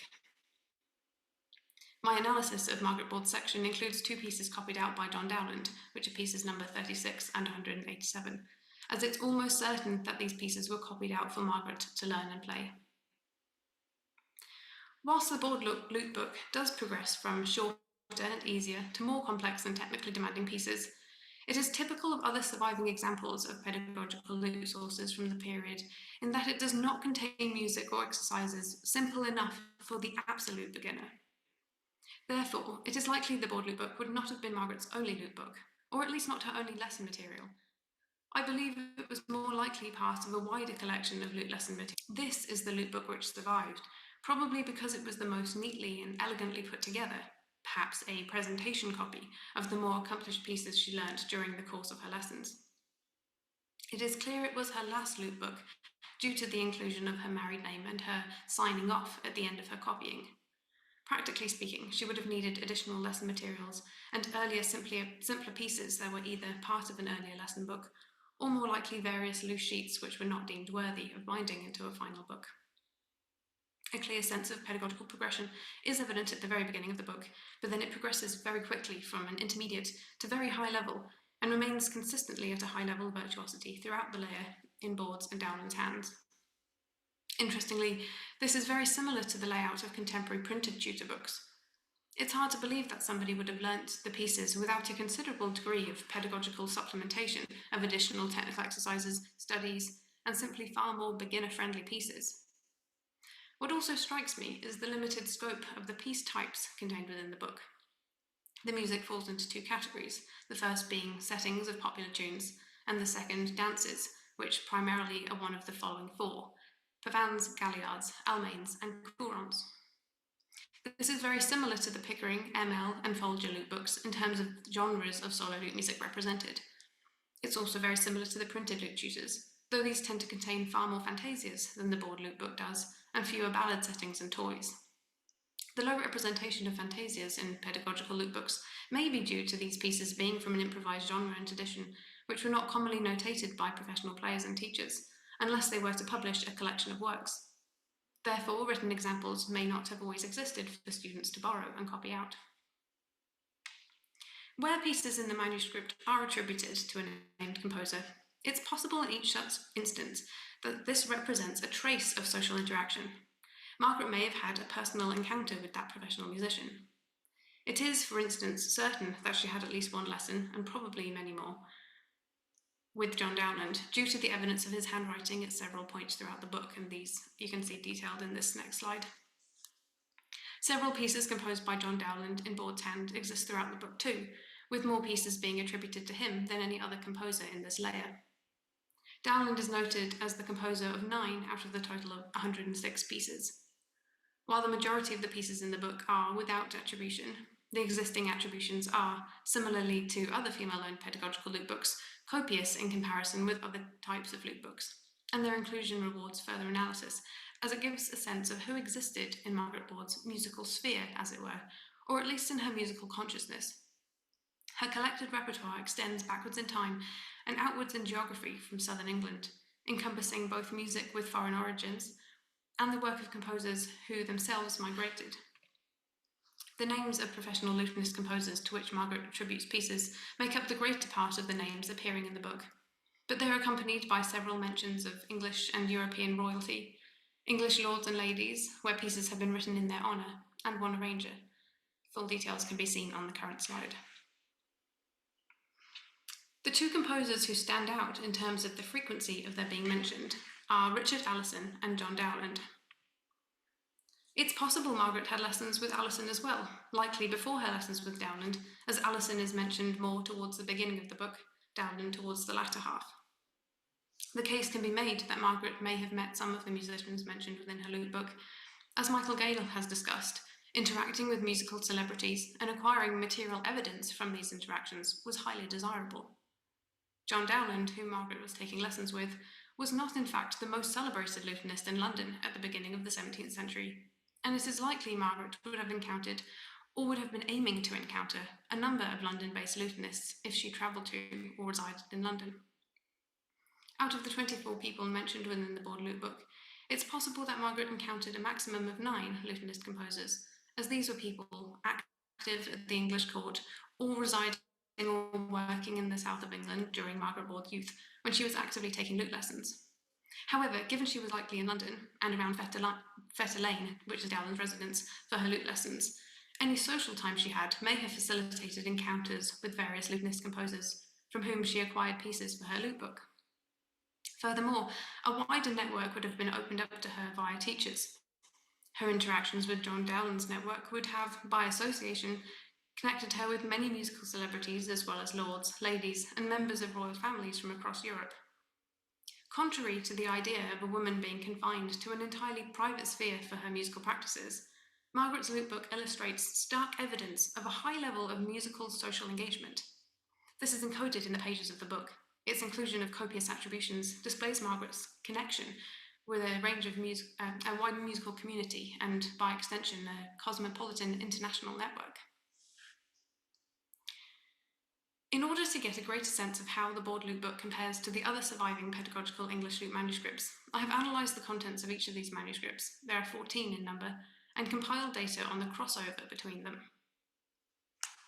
This slide shows the number of times each of the other 14 surviving pedagogical lute manuscripts share a piece in common with the Board Lute book. Interestingly, there is surprisingly little crossover. Out of the 106 pieces in Margaret Board's section of the lute book, the most the musical content crosses over with any other pedagogical manuscript is only by 14 pieces. This speaks to the uniqueness of an individual student's lessons and the degree to which their lessons were tailored towards them, their technical abilities and musical preferences. Both the Folger Lute book and Board Lute book have evidence of lessons from John Dowland within them, yet the two books share only 12 pieces in common. It indicates Dowland and other teachers presumably did not have a set pedagogy for their students when it came to the pieces they set, but that the students' lute book was created more by their personal tastes, abilities, and the music they happened to encounter and enjoy enough to create and retain their own personal copy. Something of note, however, is that when there is crossover with a particular piece, there tends to be several concordances with the other pedagogical books. Clearly, there were certain pieces that were popular with students and made their way into many lute books. The pieces with the most crossover, each existing in at least 3 different pedagogical books, are shown here. It is only the pieces that were exceedingly popular that exist in multiple pedagogical sources. Additionally, there is more crossover towards the beginning of the book, and this decreases towards the end. The repertoire contained towards the beginning of the Board Lute book is also retrospective in nature, from the late 16th century or the first decade of the 17th century. A greater number of pieces composed closer to the time of Margaret's copying begin to appear towards the mid-section of her layer of the book. For example, compositions by John Dowland on folio 12V and Robert Dowland on folio 13, both which appear to have been written specifically for her. It seems logical that a pedagogical lute book would begin with a few more common pieces that made good lessons, and then, as the student progresses, the book becomes more original and less similar to the other surviving pedagogical books. In order to assess how the Board Lute book compares to the wider context of lute music sources, I've collated information about the crossover of musical content between this book and all of the other lute music sources. Statistically, the Board Lute book actually shares more pieces with foreign sources than with any other lute manuscript type. But in fact, this data gives an overall warped sense of where Margaret's music came from, as it's based entirely on which lute manuscripts just so happen to survive into the 21st century. Many of the pieces contained within Margaret's book have no cognates or concordances, but this is likely due to the fact Margaret was copying pieces directly from teaching fragments from the collections of professional lutenists, which would have been preserved to a lesser extent in comparison to the more valuable pedagogical books, household anthologies, and archive collections. 43 pieces appear to be unique to the Board Lute book, 41% of the overall musical content. This is unlikely for a pedagogical book, as Margaret would have been copying down each piece from another source. The fact there is only one piece in common between the Board Lute book and any surviving teaching fragment indicates just how many teaching fragments have been lost to time. What is ultimately most significantly striking is that despite the fact the surviving pedagogical English lute books are so similar in their form, format, construction, layout, and inclusion of genres of pieces, they are in fact very distinct from one another in terms of their specific musical content.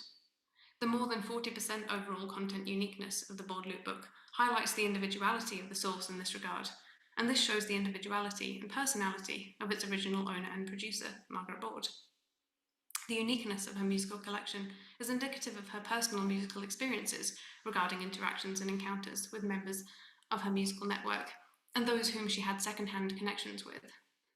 This would have been different for each individual female lute student, and this is ultimately reflected by the materials created by each young woman. The personal musical experiences encoded into the Board Lute book are markers of the agency Margaret wielded with regards to her lute lessons.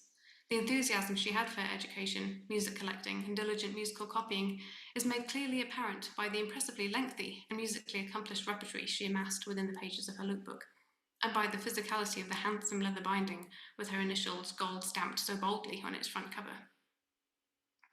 One last piece of evidence, which is much less obvious, but greatly significant nevertheless, and which is revealing of Margaret's mindset and attitude towards her education, is a fragment of a poem by Edward Dyer, written at an almost upside-down angle across the top right-hand corner, the end paper of Margaret's lute book. The poem was set as a lute song by John Dowland and published in his third and last book of songs or airs in 1603. Overall, the poem expresses that even the smallest creatures have power, agency, and dignity. Bees have stings, although they be not great, and that deep feelings are also felt by those that appear unassuming or inexpressive on the surface. The turtles cannot sing, and yet they love. One cannot help but notice the strong parallel between this sentiment and the experience of being a girl or young woman in the early modern period, in reference to girls being both physically small in stature and limited in opportunity by social convention, yet lacking no such feeling or being any less deserving of dignity because of this reality. The poem is constructed of 2 6-line stanzas, and it's only the final couplet that has been copied into the lute book, and its slanting and largely upside-down angle suggests it may have been written in company, while the book was on a table and oriented away from the copyist, perhaps because the book was being played from by someone else across the table. The fact the poem has been set by John Dowland suggests that Margaret may have been copying the words down while in a lesson with him. Several small mistakes can be observed in Margaret's copy. The words ears and eyes are inverted in comparison with Dowland's published setting. Also the line, they hear and see and sigh, is miscopied as they hear, they see, they sigh. These small errors indicate Margaret may have been copying the words from memory, or perhaps that Dowland had dictated the words to her inaccurately, as they were from his memory. Curiously, the final word break is omitted from the lines copied into the board lute book. I do not believe, however, that this omission happened by mistake, but rather that Margaret was cleverly playing with the meaning of the poem fragment and expressing herself and her thoughts about her lute playing through them. The final couplet of Dyer's poem expresses the sentiment that true and raw human emotions are inexpressible in words, and that this results in a feeling of pain and heartbreak. However, the omission of the final word break in Margaret's copy of the rhyming couplet conveys her feeling that lute playing grants her the ability to give voice to these otherwise inexpressible emotions. The word break even refers to the playing of division music in this period, the term first being used by Thomas Morley in his Plain and Easy Introduction to Music, and we see it again in Christopher Simpson's The Division Violist. So the absence of the word from Margaret's fragment communicates that the accomplished musical performances she's able to achieve bestows her emotional harmony through the facilitation of the expression of deepermost feelings. Margaret demonstrates not only her attitudes towards the lute, but also her education and high degree of accomplishment through her playing with the words of this poem and her writing of them. The poem fragment and other pieces of writing practice on the end paper of the board lute book, in particular her practicing of superscript contractions and abbreviations, additionally demonstrate Margaret's accomplishment in handwriting, which was a highly specialised skill in this period. Julia Craig McFeely acknowledges that it was still mainly practiced only by the professional classes and the nobility, even into the middle of the 17th century, and that if aptitude was shown by a child, they would have been viewed and treated much like an artistically gifted child would be today. A variety of mathematical and geometrical jottings also litter the back end paper of Margaret's lute book, indicating her impressive education extended to maths. Examples of this include columns of numbers, though what they reference is unclear, angled lines forming the shape of a large 8-pointed star, and Margaret's signature legibly written in a combination of letters and numbers. This signature is further evidence of Margaret's natural tendency to play with the education she clearly excelled in, and of her ability and desire to link together technical principles with artistic skills, cleverly recombining them in a form of creative self-expression. To conclude, these playful linguistic and mathematical doodles delightfully showcase Margaret's impressive education, which encompassed lute playing, Latin, handwriting, and mathematics. Her initial gold stamped upon the book's binding and her copious signatures which pepper the front and back end papers of the lute book are indicative of her continuous self-declaration of ownership of both the book and her stellar education, which is what this material represents. A particularly charming example of this is the inclusion of the word she. The physical location of the word is significant, standing in the middle of a page, upright and in its own space. It suggests the self-awareness, self-possession, agency, and confidence Margaret possessed when it came to her learning, and it speaks to the attentiveness and affection with which she treated her lute book, even if it were only to last as long as her childhood years would allow. Thank you very, very much for listening.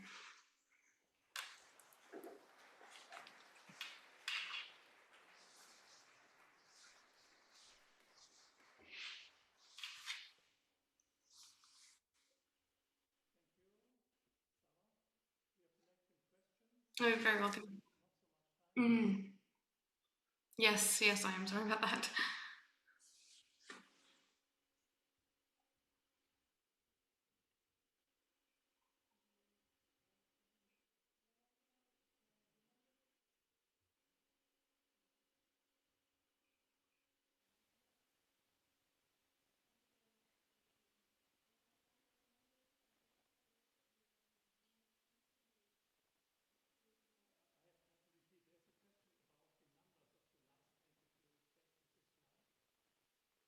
Oh yeah, this one here.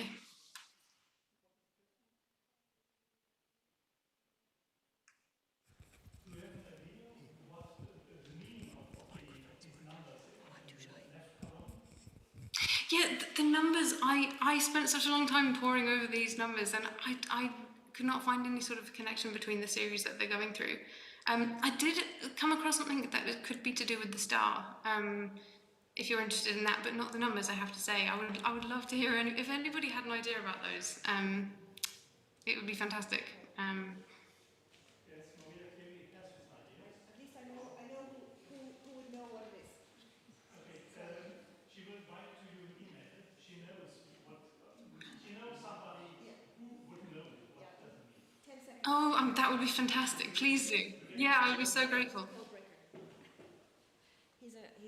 He's a code breaker in Venice, and he's the grandson of Luigi Sacco, who was the inventor. It's the only encyclopedia of code breaking. He worked for the military during the World War II, and his grandson is a mathematician, and he helped me decipher a letter of Marco Uccellini that I found in the Archivio di Stato in Modena, and he worked it out in about 5 minutes. My husband took 24 hours. So this guy is really fast. I'm afraid I can't quite hear quite well enough to be able to make out what you can get. That would be fantastic.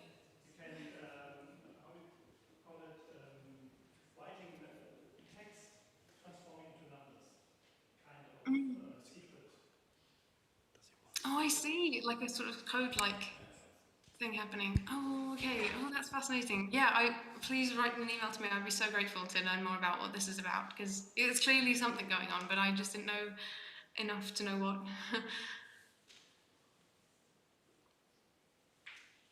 Perfect. I'm afraid we have to go on for the next Yeah. paper. Thank you, Sara, again. Thank you. Thank you so much for having me and for coming. I appreciate it so much. And lovely to see everyone. Thank you.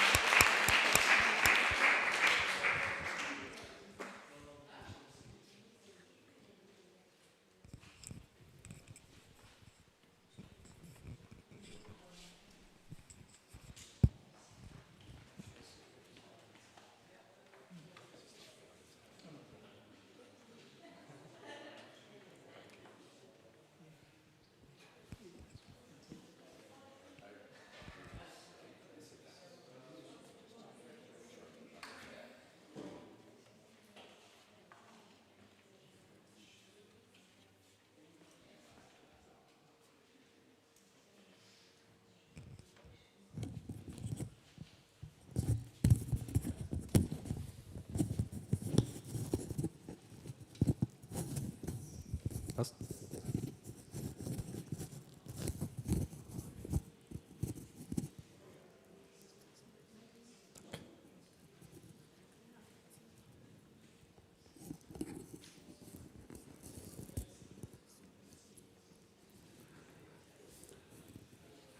Ja, hallo, ich stelle mich vor.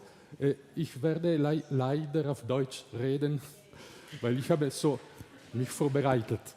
Und ich versuche auf meinem schlechten Deutsch zu ausdrücken. Ich komme aus Rovereto, Italien. Ich habe Musikwissenschaft studiert vor vielen Jahren. Ich bin dann Lautenist geworden als Profession.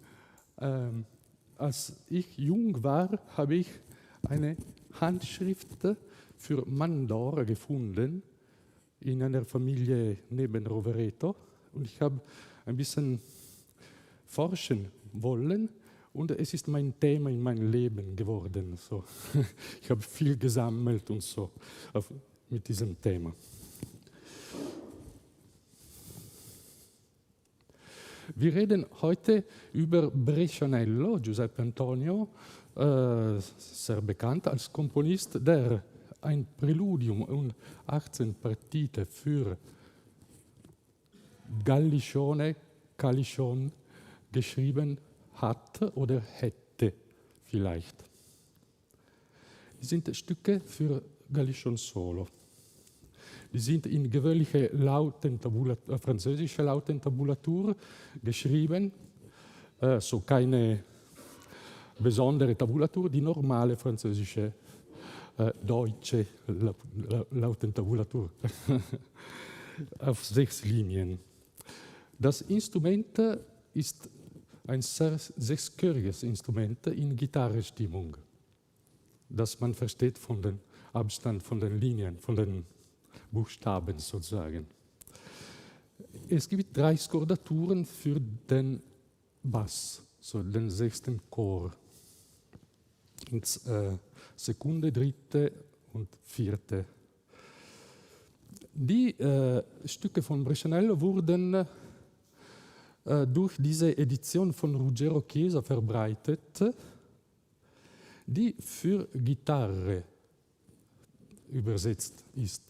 Es ist interessant, dass die Vorschläge sind nicht interpretiert, die sind wie in Original geschrieben. Das ist für Andreas. Die Edition sagt, dagli originali per colazione.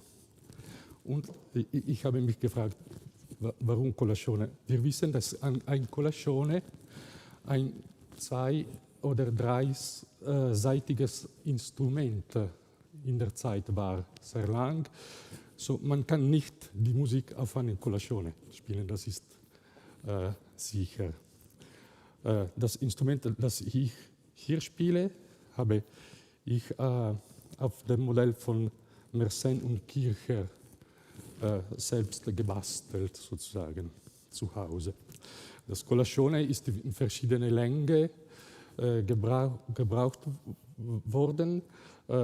Die maximale Länge ist 1,60 Meter, so ziemlich lang. Mein Instrument war 1,20 Meter nur. Und dann haben wir Mezzo Colazione und Colazioncino und wurde als volkstümliches Instrument benutzt, mit einer Polente in der Mitte. Also Brescianello, 6 Chöre, Colazione, das stimmt nicht natürlich. Die erste Beschreibung von einem Gallichona, das richtige Instrument von Brescianello, haben wir in Janowka, das ist 1701, ein Traktat als Wörterbuch gesammelt. Ich glaube, das erste auf Lateinisch, alphabetisch geordnet. Und unten G haben wir die Gallisona aut Colazion.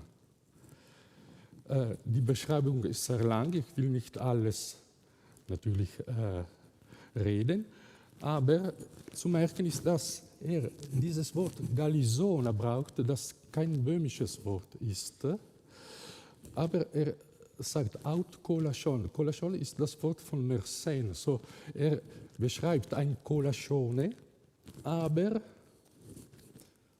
6-chörig oder 8-chörig mit Einzel- oder Doppelchöre, und die Stimmung ist wie eine Gitarrestimmung. Unten steht die Stimmung 6-chörig mit der Terze zwischen dem 2. und 3. Chor. Und die Stimmung in diesem Fall ist sehr tief. Es ist wie ein Cello. Die Lage ist gleich wie ein Cello, von C bis A. Es ist ein tiefes Instrument. Es gäbe andere Details, die ich nicht erklären möchte. Er beschreibt auch eine Mandora, die, er sagt, Accord mandore est una quarta minore in omnibus choris altius quam Gallisona. Das heißt, die Mandora ist gleich wie eine Galisona, nur eine Quarte höher. Das heißt, die Galisona war in A tief, jetzt die Mandora ist in D, sechschörig. Entschuldigung. Wir haben eine Familie, die sind meine Instrumente. Links haben wir eine Galisona oder auch Calcedon von Telemann zum Beispiel genannt. Das nenne ich lieber Basscalichon als meine Gewohnheit. Das ist in A oder in H sechschörig. In der Mitte haben wir eine Mandora von Janowka in D, sechschörig, die aber auch für Brescianello richtig zu spielen ist. Und rechts haben wir eine andere Variante, die auch Mandora heißt, aber es ist höher in E, und in diesem Fall es ist 8- oder 9-chörig. So, wir haben eine Familie mit verschiedenen Namen und Stimmungen. Zurück zu Brescianello. Die Quelle ist eigentlich zwei Quellen, die beide in Dresden sind. Eine in Folio-Format und eine in Querformat. Die in Folio ist links, ist besser geschrieben, so sauberer, und es ist in 18 Faszikel getrennt. Jedes Faszikel hat Numero 1 Galicione solo del signor Brescianello und so weiter und so fort, Numero 2 und so. Die Querquelle rechts wurde als Kopie gedacht, auch weil ein bisschen schmutziger ist, glaube ich. Das ist sehr einfach. In der Tat, in den Band B7 von Risme, Papierrisme, jetzt spricht man über E-LAUTE, alles, aber es gibt noch Papier. Die Quelle in Folio ist um 1740 beschrieben und oben finden wir, dass die Querquelle ist später geschrieben worden. So, es ist als Kopie gedacht. In der Tat, wir haben viele, viele kleine Details, die uns sagen, dass die Quellen eigentlich umgekehrt zu denken sind. Zum Beispiel das Papier einfach. Die In-Folio-Quelle wurde in den 60er Jahren geschrieben und die in Oblungo wurde 20 Jahre früher geschrieben. So ist das Papier. Und es gibt dann Kopierfehler und viele andere Details, die ich nicht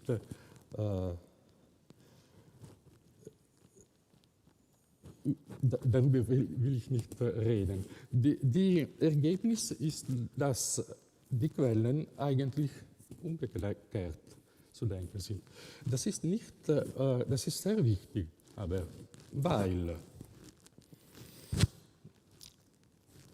wenn wir eine Synopsis von den zwei Quellen, die in Grau ist jetzt die in Querformat, die alte Kopie, das jetzt Original ist, und die in Weiß rechts, es ist die in Folio.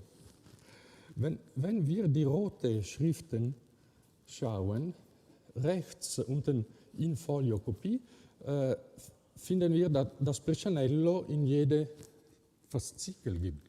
So, das war auch logisch für einen Editor zu denken, dass alle Stücke von Brescianello waren. Links steht Brescianello nur im ersten Partita und dann nichts mehr. So, die Autorschaft fängt an ein bisschen niedriger zu sein. Dann links in der Neu-Original, sagen wir, es gibt 6 Stücke, die nicht Partita heißen, sondern Sinfonia, Trio, Sonata und dann Sinfonia. so rot links.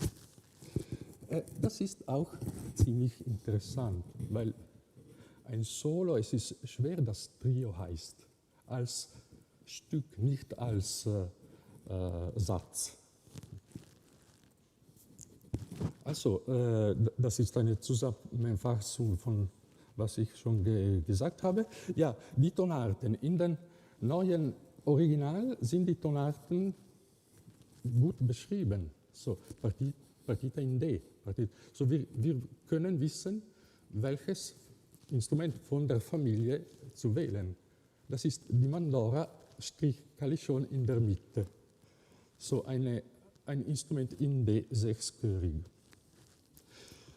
Wir könnten über das Ambiente reden, wo die Handschrift kommt. Sie wurden, die Handschriften, von Maria Antonia Walpurgis in 1747 nach Dresden gebracht, als sie dort geheiratet hat. Sie liegen in einem Pacchetto Musica per Gallichon, im originalen Katalog von ihr. Und ein N, ohne Autor. In München, sie kam aus München, sie war Herzogin. In München haben ihr Bruder und ihr Cousin selbst Stücke für Calichon komponiert. Und zusammen haben eine akkadische Akademie gegründet und ich glaube, dass das Calichon wurde in diesem Ambiente gespielt. Clemens, der Cousin, war Freund von einem Nerd von der Mandora, ein Graf Sebastian Joseph Anton von Pembler. Er hat Tagebücher gelassen und schreibt, ich habe den ganzen Tag nur die Mandora gespielt oder nur Calichon gespielt. Das wirklich eine Manie fast. In der Hofkapelle haben wir sicher ein oder vielleicht zwei Calichon. Es ist ein bisschen versteckt, links, rechts, es ist besser zu sehen. Das sind zwei verschiedene Bilder. In München hat selbst ein Profi-Komponist Musik für ein oder zwei Calichon geschrieben, der Johann Paul Schieferholz Junior. Es gibt einen Senior, aber das wäre zu alt für diese Musik. Zum Beispiel, er hat 6 Duette für Calichon und Cello komponiert und 6 Trio für 2 Calichon, 2 Geigen und Cello. Die Duette von ihm, das ist ein Beispiel von dem ersten, sind Concertanti komponiert, so in Chiasmus fast. Wer begleitet, dann spielt die Melodie und so weiter. Die Trios, das ist eine schlechte Partitur von mir, die sind so komponiert, dass die Geige unisono mit erstem Calichon ist und die zweite Geige mit zweitem Calichon und das Violoncello begleitend ist oder manchmal Concertante.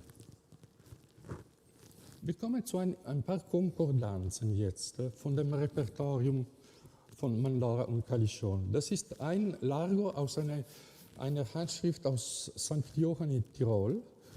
Das ist eine Komposition für 8-chörige Mandora, wo eine Begleitung zu finden ist. Das ist dann Tinto und Tinte, alles so ganz einfach. Am Ende es gibt eine Pause von 2 Takte. Wir haben keinen Autor und keinen Titel, aber alle Lautenisten beim Spielen erkennen, dass das Konzert von Adam Falkenhagen die laute Stimme übertragen für Mandora ist. Und wir haben diese 2 Pausen. Das heißt, das ist Kammermusik. Eine andere Handschrift aus Villa Lagarina, das, was ich als jung gefunden habe, Privatbesitz, das ist Vorblatt. Es gibt dann eine Schule und Beispiele und Stücke und ein Menuett für Mandora Solo, weil die Handschrift nur für Mandora Solo ist, die aber eine Konkordanz mit einem Duett aus Kremsmünster hat. So die Mandora Prima von einem Duett in Kremsmünster ist gleich wie diese Menuett. Und wir können auch die Richtung finden. Die Kopie von Villa Lagarina wurde von Kremsmünster kopiert. Dass man versteht von den Fehlern, die unten sind. Aber das ist ein bisschen zu lang dann. In dem Titelblatt wir finden die Wörter Schüler, Discipul, Lehrmeister. Meine Frage ist, einige Stücke können als Übung für einen Schüler sein, aber auch als Duett mit dem Meister sein. So ein Stück kann Gengiano Bifronte sein, Duett oder Einzelstück. So die Hypothese ist, dass die 18 Partiten von Brescianello eigentlich Kammermusik sind, auch wenn sie keine Pausen enthalten.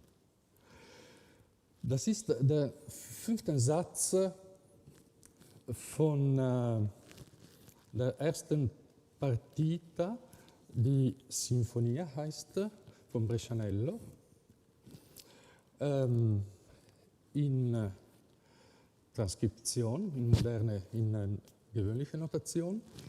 Und wir können eine kleine Analyse machen. Es gibt eine Melodie 1, dann eine Melodie 2, dann eine Melodie 3, diese Sache dreimal wiederholt. Ich habe als Solo öfters gespielt und es ist ein bisschen komisch, das zu spielen. Klingt wie ein Fehler. Und dann eine Begleitung. Tumti, pam, pam, pam. Das ist kein Solo.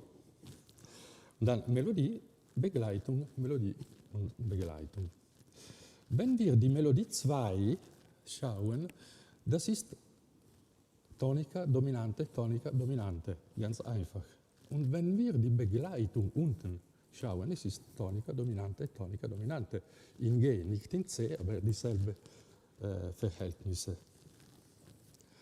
Ich habe an einem Duett von Schieferholz gedacht und an einem Cello gedacht, um das zu ergänzen. Ich habe die Melodie unten in G-Dur gebracht, kopiert fast, und dann die Melodie 1 und passt perfekt. Nur die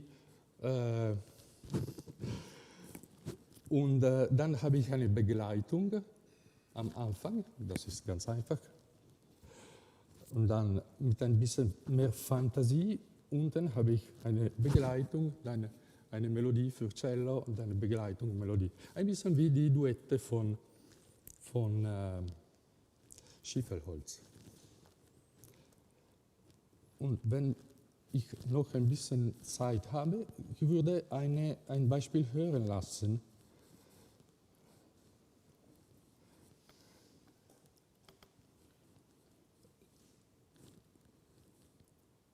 Erst Calichon Solo, der AA-Teil, und dann mit Cello.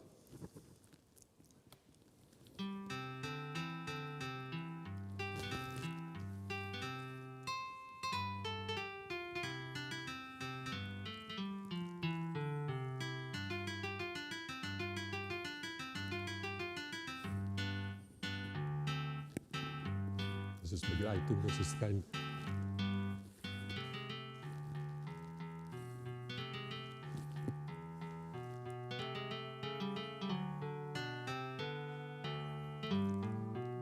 Und so weiter. Und jetzt die komplette Version.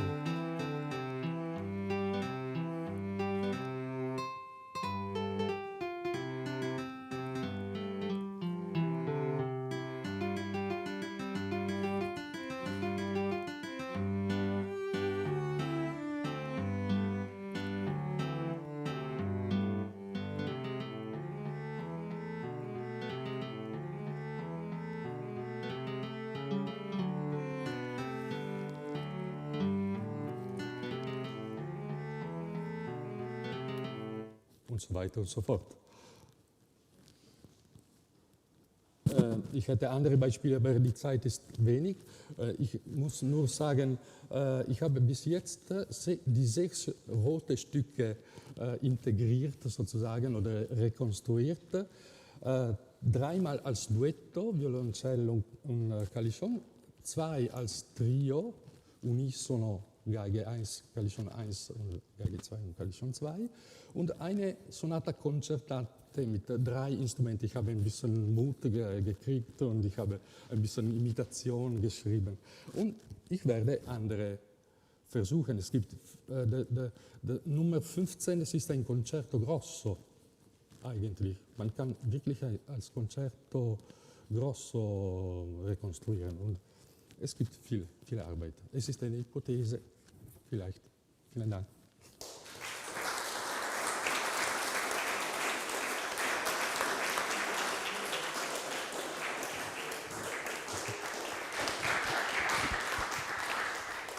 Pietro, herzlichen Dank. Also mich hast du komplett überzeugt. Wo sind die Colachone Mandora Spezialisten?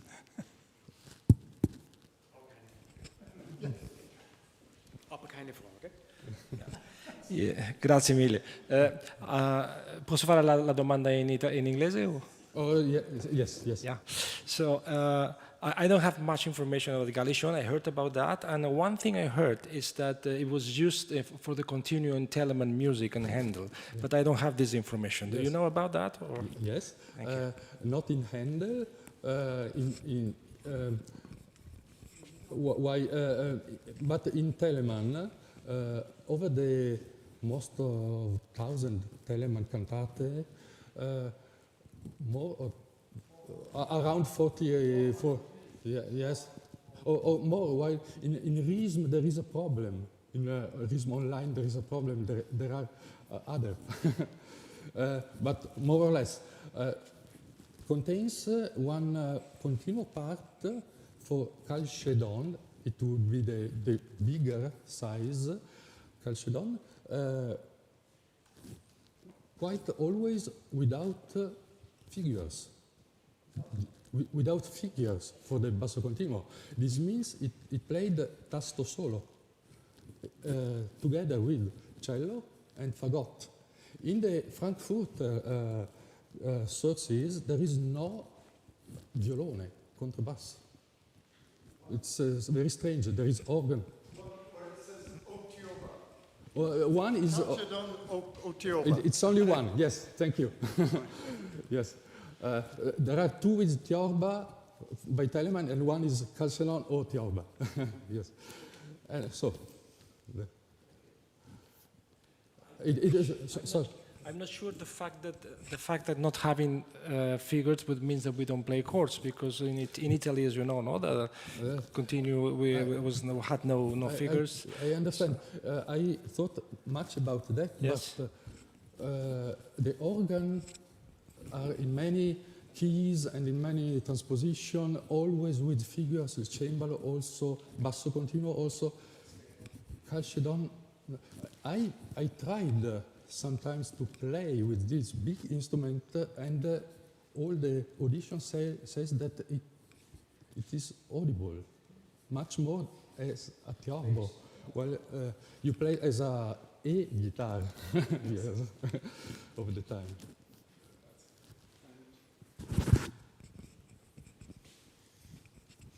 I just wanted to add a word to point out that, of course, the process that you've been talking about is exactly what we have to do to reconstruct a lot of the music for lute and other instruments, for which we only have the tablature parts. The prime example being the works of Weiss, Silvius Weiss, which are in the Dresden manuscript and the London manuscript, which in the collected edition we reconstructed following exactly the principles that you mentioned. And this seems to be an absolutely typical style where 2 instruments answer each other in a very clear way. which makes it possible to make this reconstruction. Sometimes, of course, yes. it's impossible. In the Mandora Kalishon repertoire, there is always this point of maestro and discepolo, and this is a way to play together. So answer, proposition and answer. So the same music, and the discepolo learns from the maestro. That's it. Exactly, that's what I want to say. Yeah. Go. Partimenti for collection, whatever. So this is an explanation that only half of the source of the music is preserved, because the other half you can improvise. This is also a problem to cataloging this music. For example, that the Handschrift in St. Johann in Tirol, the first concordance, you don't understand which solos are and which chamber music are. It is a big problem to catalog the music. Yes. Yes.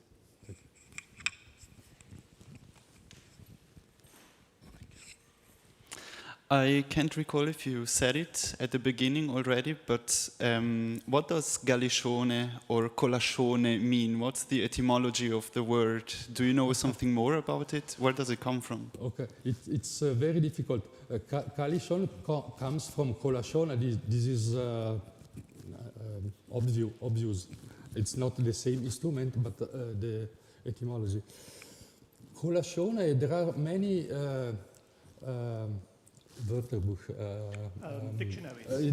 dictionaries. In Italy, in North Italy also, it's a fake that the colacione a Neapolitanish instrument. It's an Italian instrument. In Trentino, where I live, it was used till the end of the 18th century. In many dictionaries, you see colacione are the legs of not beautiful women, for example. And perhaps the form is, sorry, it's not politically correct, but it's history.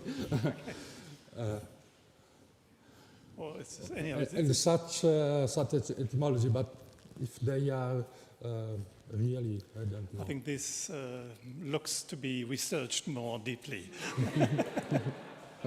Okay, I think we have to go on. Thank you very much, Pietro. Thank you.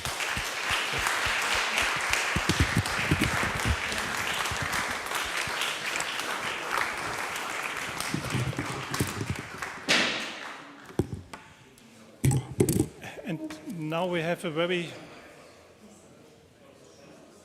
We change now the topic, coming to the musical presentation.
Good evening, folks.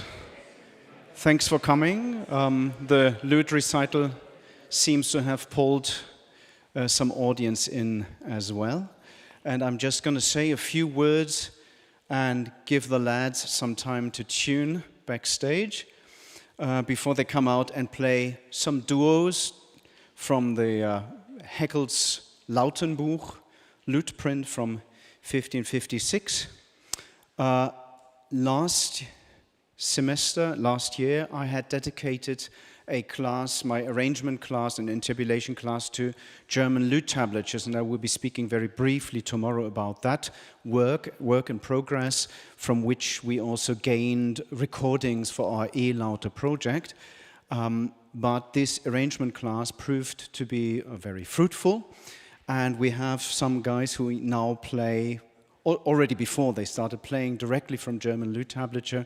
In this case, for the Haeckel Lute prints, that we were using editions, however, because the music required some editing before it could be performed. This year, I will be dedicating the same arrangement class to Lute duos, and this is kind of a preview of the work we are going to do in that class. And I wanted to base it first on the German Lute prints, because we are going to work on those also in E-LAUTE if we are allowed to continue our work from 1550 onwards, because these are sources just after 1550. So they are also a kind of preview of what we're going to do in the Lute project there.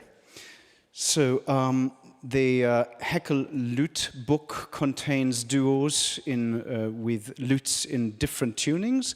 Most of them are at quartam, but there are also a couple at secundum, at quintam, even at septam, if we are to trust the assessment of Linda Sayce, who made an edition of 12 pieces from those 40-some pieces.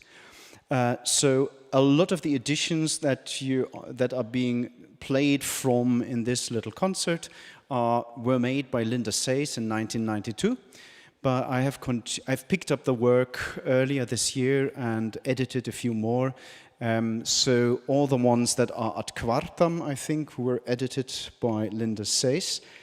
And I tried to edit some ad secundum et ad quintum to get different impressions of two lutes sounding together. And so we are going to have a very small lute in D, very high lute, tuned in D, descant lute, one in A and one in G. And with these three lutes, they can manage all these different combinations. So I'll just, I think I've treaded enough water here. I'll just walk back and check on the lights.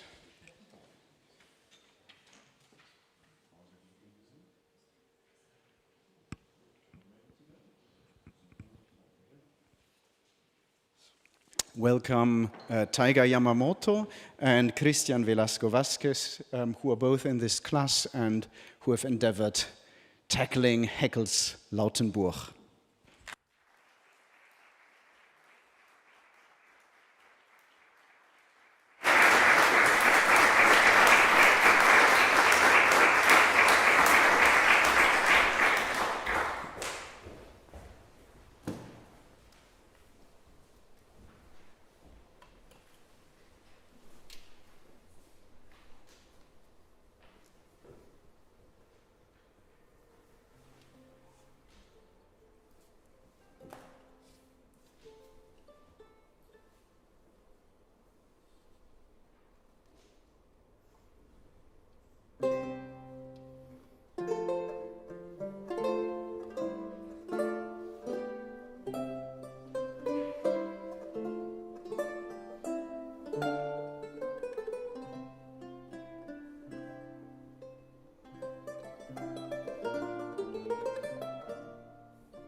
Hi, I really that